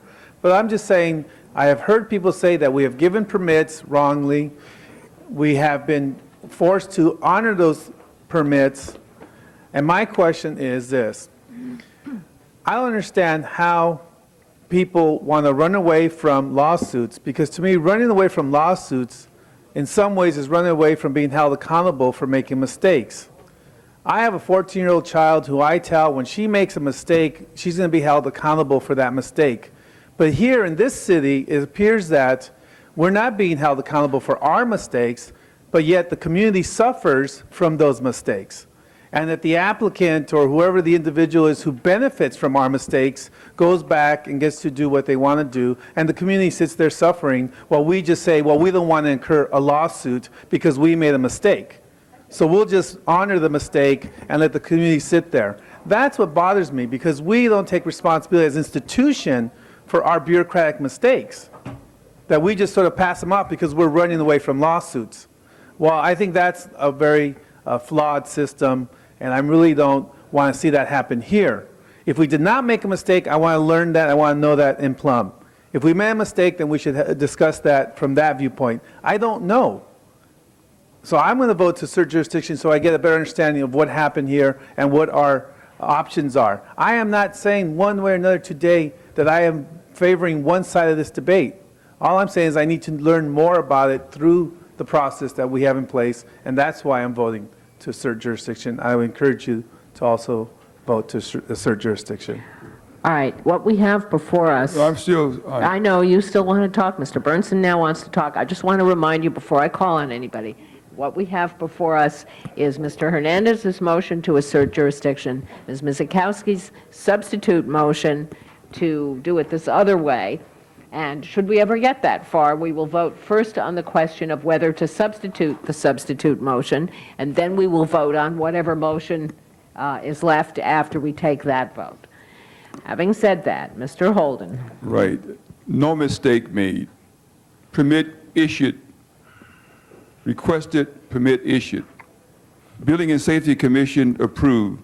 The Zoning Administrator approved. The City Planning Commission approved. Don't sound like a mistake to me. Okay. So, no, I'm not finished. So, what I'm really saying is that I don't think, and I think all for those who know me, I would never run away from a lawsuit when you know you're absolutely right. What I'm saying is that in those cases, those examples that I gave, there are council persons who thought they were right. I voted no. It turned out the court agreed with my one no vote. The fact of the matter is that we have done that before. Here's a simple case where the building is already there. If it were not erected, fine. Then you might be able to do something about it. But they're there, it's occupied. Now, if it's occupied with a different use, then Mr. Costi is correct. Do not give them a permanent certificate of occupancy, because they misled the council and all the commission about what they were going to build there and how it was going to be used. Now, I can tell you that this is one guy will not run, hide from a lawsuit. And my 14-year-old kid understands that. Well, I'm going to adopt one. Okay, now can I call Mr. Burnson? My time, I got a minute and 20 seconds. I know you do, but do you really feel compelled to use it? Yeah, I feel compelled to use it. The fact of the matter is that, Ms. Mizikowski, if we were to invoke Prop 5 and take jurisdiction, you got 21 days to act. Okay? 21 days to assert jurisdiction. So I would say that the matter that you're proposing should be likewise, maybe 4 weeks, okay, that it should be back before the council. So you talk about its use, et cetera, et cetera. So if you put a timeline on that, I can be very supportive of it. And that accomplishes pretty much the same thing that, that was originally before us. 30 days. Mr. Burnson. Yeah, I wasn't going to speak again, but I had to reply because of some of the comments that were made by Mr. Pacheco. Number one, obviously, sometimes mistakes are made. I don't know if there was a mistake in this case or not. Apparently, there may not have been on what the approved use was. And, but I will tell you that I feel that my responsibility in making decisions in the planning process is to try to protect the city and follow the codes of the city and keep us out of trouble. Now, Mr. Pacheco, you weren't here at the time of things like Warner Ridge and so forth, but I was, and I had to settle that case. It was $55 million, okay? Anyway, at any rate, so I always feel that's my main responsibility. Now, some of you may feel differently, but as elected officials, we have a sworn responsibility of protecting the public pocketbook, so to speak. Now, this is not a question of right or wrong as far as the issue of the permit, as far as I see it. This is an issue of whether the use that is now in place exceeds the use that was permitted under the codes that exist for this city. apparently, during the process, the planning department, the building and safety department felt that the use that was applied for was correct in accordance with our zoning codes. This did not include warehouse use. There are better alternatives, as I suggested earlier, and Ms. Misikowski's motion advocated, of curing this problem without getting ourselves into a culpability situation and incurring liability. This can be dealt with in a much better way, and that way is to make sure that the only use that is allowed on this property or any other property is what is permitted under the codes of the City of Los Angeles. And if it's not, then we have the ability to stop that. And we will do that. When this comes to committee, and I urge the adoption of the Misikowski motion, we will look at every aspect. And Mr. Pacheco, if you're interested in learning about the process, I would urge you to attend the meetings yourself. And then you can firsthand hear all the details about this particular thing. But I strongly feel that we should not assert jurisdiction, that we ought to cure the problem, and we have a means of curing it. And if necessary in the future, if certain types of uses are permitted by right that are not appropriate, we have the ability to change the codes. So I would urge an aye vote on the Misikowski motion. All right.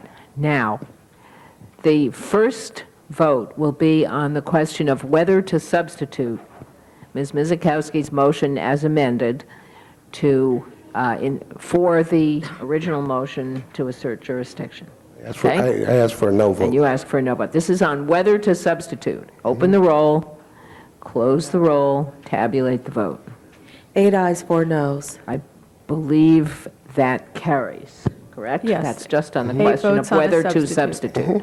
So the motion before us now is Ms. Misikowski's motion, which included asking them to hold up the permanent C of O, they're operating on a temporary, pending the resolution of the question of what uses are actually being conducted.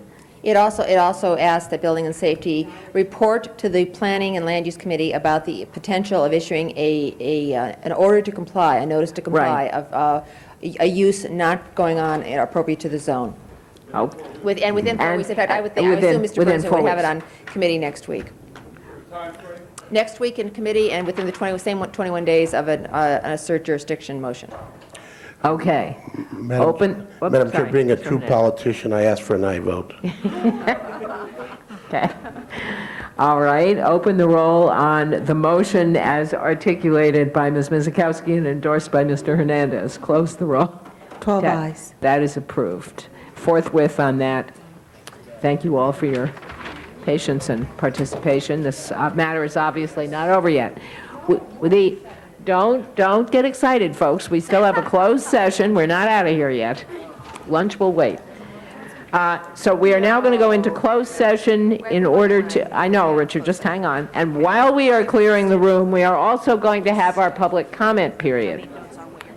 This is the time for members of the public to comment on items not on today's agenda. I have only one card. Hey, can we pipe down back here a little bit? Mr. Robinson. Madam President, members, the either-or mindset here reflects the ripoff of the American presidency in Florida. Our enemies. Madam President, those who hate the United States will use this polarization to take advantage of the divisions devastating the people who have lost confidence in our system of governance. Put aside partisan argument in favor of rebuilding confidence in government. Being Democrat or being Republican is not as important as being American. If the process of recounting swinging, hanging, tried, dimpled, or pregnant Chads had not ended, the process would have continued beyond January, nationwide, further weakening our Constitution and further weakening our system of government. Our system, like our markets, the Dow and NASDAQ, the NASDAQ and the Dow is, it's really sort of interesting that there are those who assume that the American economy is devastated. It's going through a correction here. What happened in Florida is a correction of a sort. together, we are the best. Thank you. Thank you, and Happy New Year. That closes the public comment period, and as soon as the room is clear, we will go into executive. Yeah, let's do the rest of that stuff. Council has motions for posting and referral. Without objection, they are posted and referred. There are also excuses on the desk. Councilmember Fear requests to be excused. Personal business, March 14th, to leave at 11:15, meets council policy. All right, that's approved, unanimous vote. Councilmember Swornich requests to be excused. Friday, February 9th, personal business meets council policy. I guess we have to let him do it. Councilmember Ridley Thomas requests to be excused from today's meeting. City business meets council policy. All right, that's approved. Councilmember Padilla requests to be excused Friday, January 12th. City business, a motion is required. Aha. All right, Mr. Padilla moves. Unanimous vote. Yeah, no, we can't let him do that, all right. Yeah, I tried. Mr. Pacheco, are you willing to let him out? Okay, Mr. Pacheco moves.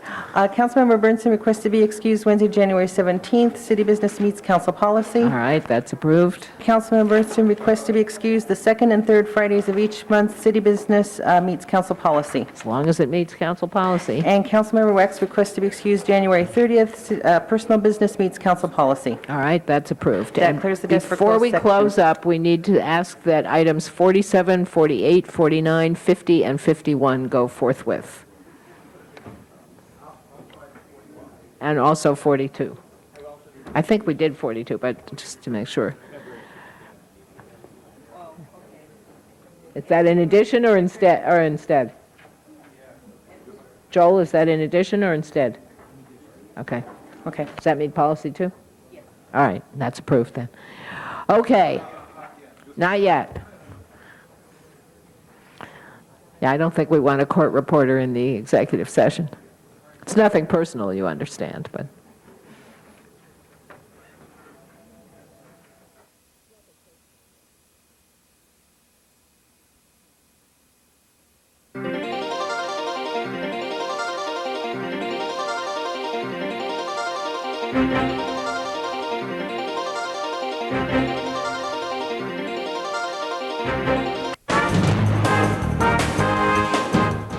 Case of Mahatma Singh Khalsa versus City of Los Angeles, settlement in the amount of $250,000.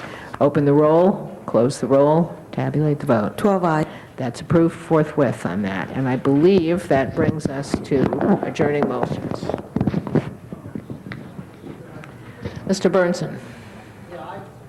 I'd like to ask the council to adjourn in memory of Congressman Jim Corman, who passed away very recently. And he represented the city for many, many years, and also the San Fernando Valley, and I would ask we adjourn his memory. Ms. Chick. Yes, I'd like to ask that we adjourn in memory of Miss Mabel Bickerton, who passed away on Friday, December 22nd, at the age of 84. She was a very prominent and active member of the Reseda community, and she and her husband, Lou, were dedicated to the betterment of both the business area and the residential area. She was an active member of the Reseda Women's Club. Mabel Bickerton is survived by her husband, Lou. They were married 54 years. She also leaves her daughter, Elaine, 2 grandchildren, and 2 great-grandchildren. Okay. Mr. Fewer. Thank you, Madam President.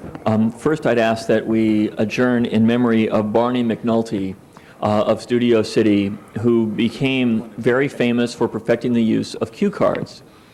He was really quite a celebrity in his own right. People like Milton Berle, Bob Hope, and many others, upon learning of his death, issued statements mourning his passing and indicating how closely they had worked with him over the years and how much help he had been to many of the leading celebrities of the last century. Not only was he instrumental in the entertainment business, but Mr. McNulty was also a very caring and active member of the Studio City neighborhood. His obituary includes testimony from neighbors about how he even knew the names of their pets, let alone people who were active in the community. A wonderful person who's survived by his wife, Jill, a son, Keith, 3 daughters, Audrey Schwartz, Brenda McNulty, and Aaron of Studio City, and a sister, Penny Singleton, whom the President will recall from her Dagwood days, who was here in the City Council I have her during the autograph. Chase Knowles debate, and 2 granddaughters as well. The other I would ask that we do is to adjourn in memory of Vivian Weinstein, who was a very, very significant leader in the city, in particular on behalf of kids. I think we did that. Yes, we did. Okay, we did that? Okay, fair enough. Mr. Hernandez. Madam Chair, members of council, I ask that we adjourn in the name of a very special person. I was one day in the elevator at City Hall, the old City Hall building that they're revamping, and this person was jumping up in front of me, and he asked if I could push the floor to the 23rd floor.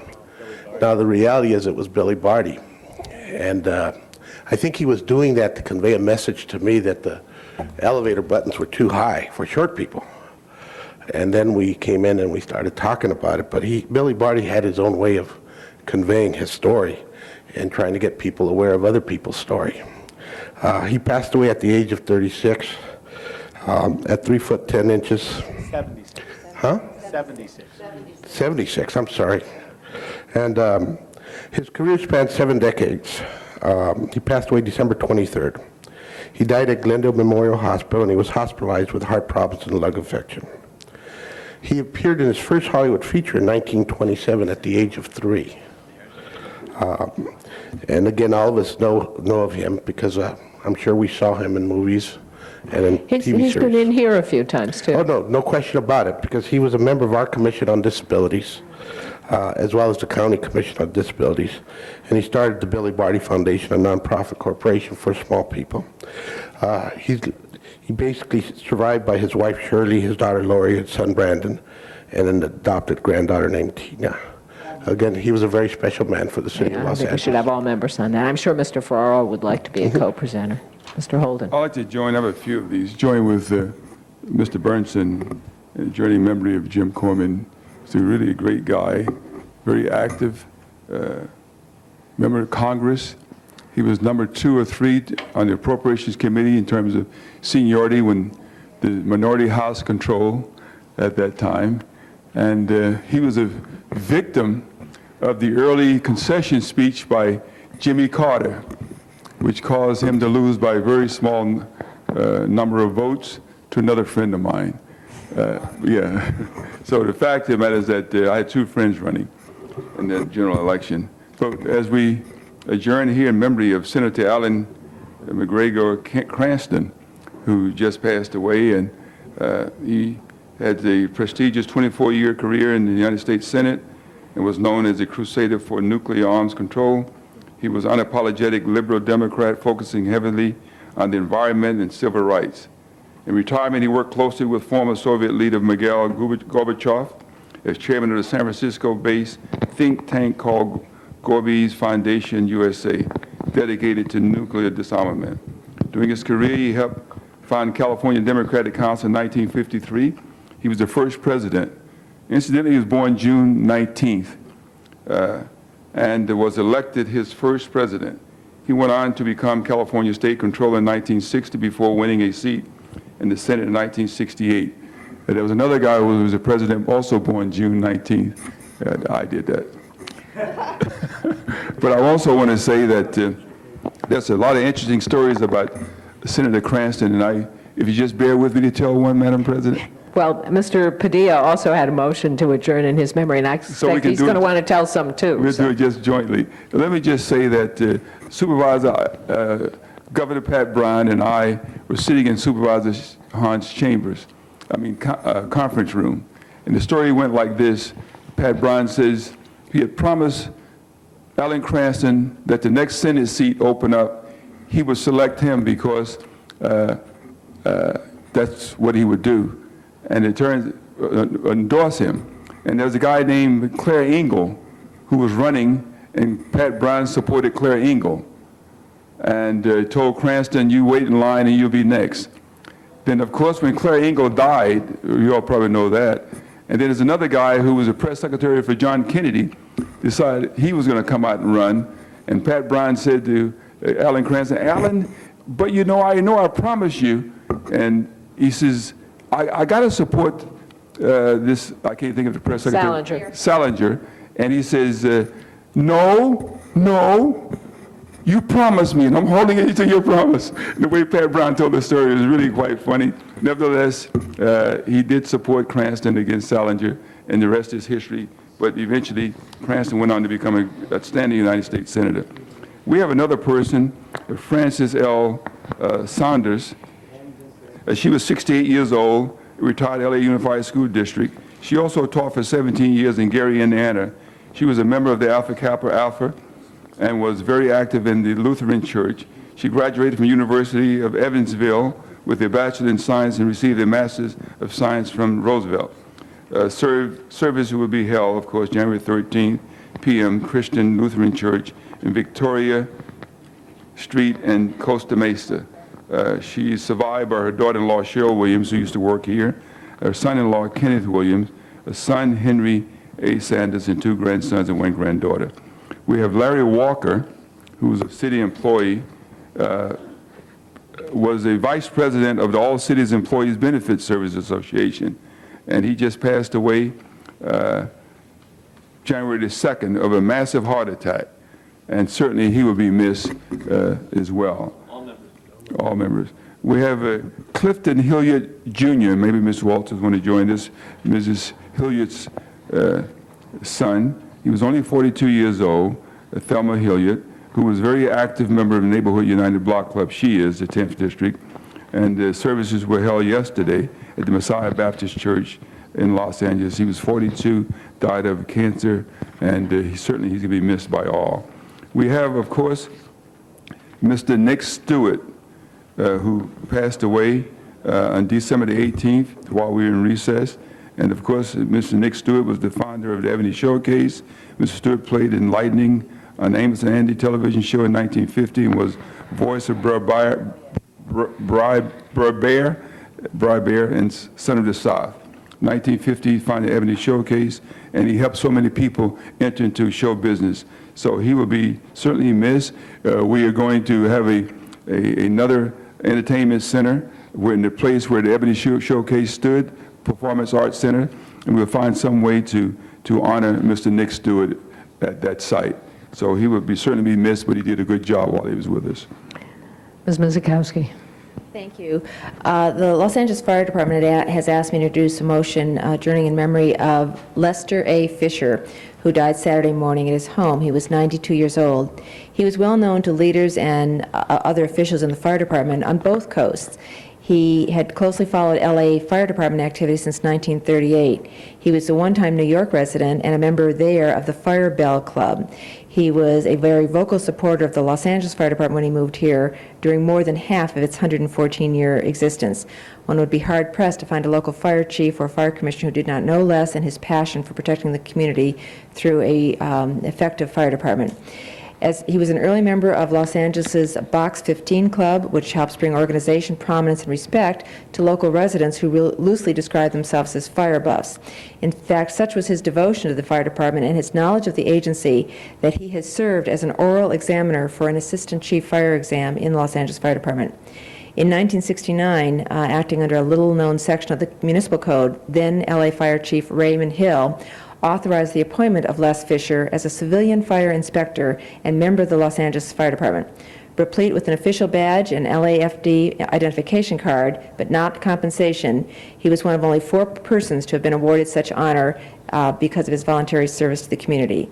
He was a permanent holder of the Los Angeles Fire Department Lifetime Fire Line Pass number 1. And he was present at many of the more significant blazes in Los Angeles over the last 6 decades. The fire department here and elsewhere will much miss him because of his constancy, his advice, and his support of the Los Angeles Fire Department. Thank you. Mr. Padilla. Thank you, Madam President. I wish to be a co-presenter on the adjournment request for Senator Cranston. I can't say I was in the room with he and Pat Brown and tell stories like that, but I admire his legacy that he's leaving behind that I've observed, and that is that many a former staff member of the senator are now leaders in civic and political life throughout Los Angeles and throughout California, so his work will continue. Madam President, also request that we adjourn in memory of Raymond William Muckrey, father of our General Services Department General Manager who has joined us. Raymond William Muckery was born in Detroit, Michigan, and passed away on December 24th of this last year in Folsom, California. He was also a mechanical engineer, and for over 20 years was considered a pioneer in the Southern California space industry. His proudest accomplishment is, or was, having been an essential member of the Mission Control LESAT F3 salvage team, which was the first successful retrieval of a malfunctioning satellite by a space shuttle. He voluntarily enlisted in the United States Army in October of 1942, was trained at Scott Air Force Base, Illinois, as a radio operator, and saw action in Europe. He was part of the American invasion force during the D-Day invasion at Omaha Beach, and saw upfront action also at Battle of the Bulge. All members. Mr. Savornich. Thank you, Madam President. Members of the council, I would like to ask that we adjourn in memory of Petar Savornich, my cousin, who passed away just a few days ago, was born on June 27th, 1920, on the Savornich ancestral home island of Dugiotok, the village of Velirat in Croatia. He was a 50-year resident of San Pedro and was a commercial fisherman his entire life, survived by his wife Mara and sons Johnny and Pete. And also that we adjourn in memory, and this is very sad, of Jose Mejia Jr., who was a 16-year-old student at Narbonne High School in Harbor City, that on Christmas Eve was body surfing with his friends at Redondo Beach, and when they came up on shore and were standing and chatting on the shore, a rogue wave came in and swept the group out to sea. The boys were able to swim back, and when they noticed one of their friends was missing, searched in vain for him. The family has held a vigil since Christmas Day at Redondo Beach, and yesterday a pleasure craft returning to Marina del Rey spotted the remains floating a quarter of a mile offshore, and the family, while very saddened that the young man was taken so early, now have some closure in regards to this tragedy. He was an avid soccer player and wanted to grow up playing professional soccer, a life cut short much too quickly by a freak act of nature. I ask that we adjourn in his memory. Mr. Wax. Yes, I see John Muckery here. I didn't know your father had passed, and I want to extend my condolences. I'd also like to be a co-presenter on Billy Barty's. He's one of those people who, by the way he led his life, really inspired a lot of people. And while he may have had what most of us would have considered a disadvantage, he achieved everything in life that anyone with all the advantages in the world might have achieved. He had a great family, a great career, a great career both as an actor and also contributions to the community and to the city and public service. Education. At one time I represented him. I've known him for a long time. I'm very honored to have received contribution from him in my campaign for mayor, and I will miss him, and I will miss he was just a really extraordinary person, and I'm honored to have had him as a friend and supporter. I'd like to also join, of course, in Jim Corman, who I knew quite well for a long time, and even after he was out of office, when we would go lobbying to Washington for issues for the city, he was still there to help us. So I know there were a number of occasions when we met with him to get his advice and to get his help on issues, and even though he had had such a bitter election, he was still there to be of help afterwards, and I think that's a real test of someone and their willingness to do that. I'd like the council to adjourn in memory of David Commons, who was, he was an amazing guy. He was both a dual careers as sort of a screenwriter and a lobbyist. He was a success in Hollywood, but also a success in Sacramento. He leaves two sons, one of whom, Jeffrey Commons, was one of I met as a candidate, an opposing candidate, when I first ran for the city council in 1971, who was probably one of the first green candidate I ever really knew in person, and who even then was eloquent on behalf of his concern for the environment and educating people when it was not in any way a trendy sort of issue. Mike Sweeney, who was a retired Los Angeles police officer and had been the mayor and councilman in Manhattan Beach for a number of years, and a prominent businessman there, passed away, and I'd like the council to adjourn in his memory. And finally, two people, Zabel Ghazalian and Gareen Ghazalian, who were unfortunately both tragically killed by their father and husband. And I'll give the clerk, who later took his life, and I'll give the clerk the pertinent information on that as well. I'd like to join you on David Commons. I think we did David Commons, didn't we? Not when I was here. I'd like to be part of it. Ms. Walters. Well, then I second also. Thank you, Madam President. I'd like to ask the council to adjourn in memory of my sister-in-law, Gwendolyn Yvonne Walters Kaiser. She passed away on December 29th, just 30 days prior to her 69th birthday.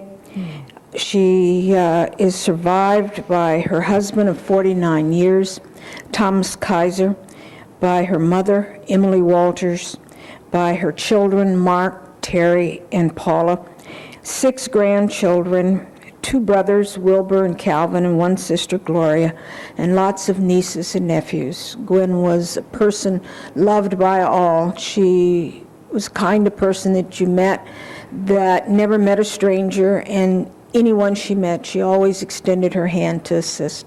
She will be sorely, sorely missed by the family. I would also ask the council to adjourn in memory of a longtime friend, Edward A.B. Robinson.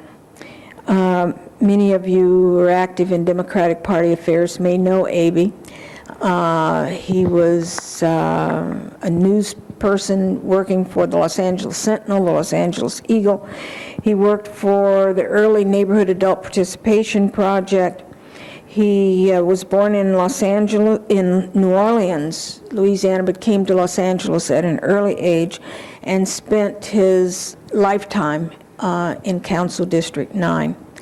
A.B. worked for a lot of good causes. He worked to elect a lot of good people, and his contributions to the community will surely be missed. He was 85 years old. May I second? Boy, you take 2 weeks off, and it's kind Second, of A.B. Robinson. sobering to come back. All right, I'd just like to add about David Commons that he was he was quite a character. He was one of several people who used to insist that each of them, they and they alone, were responsible for my getting on the Coastal Commission. And I accepted the help from all of them. All right, call the roll.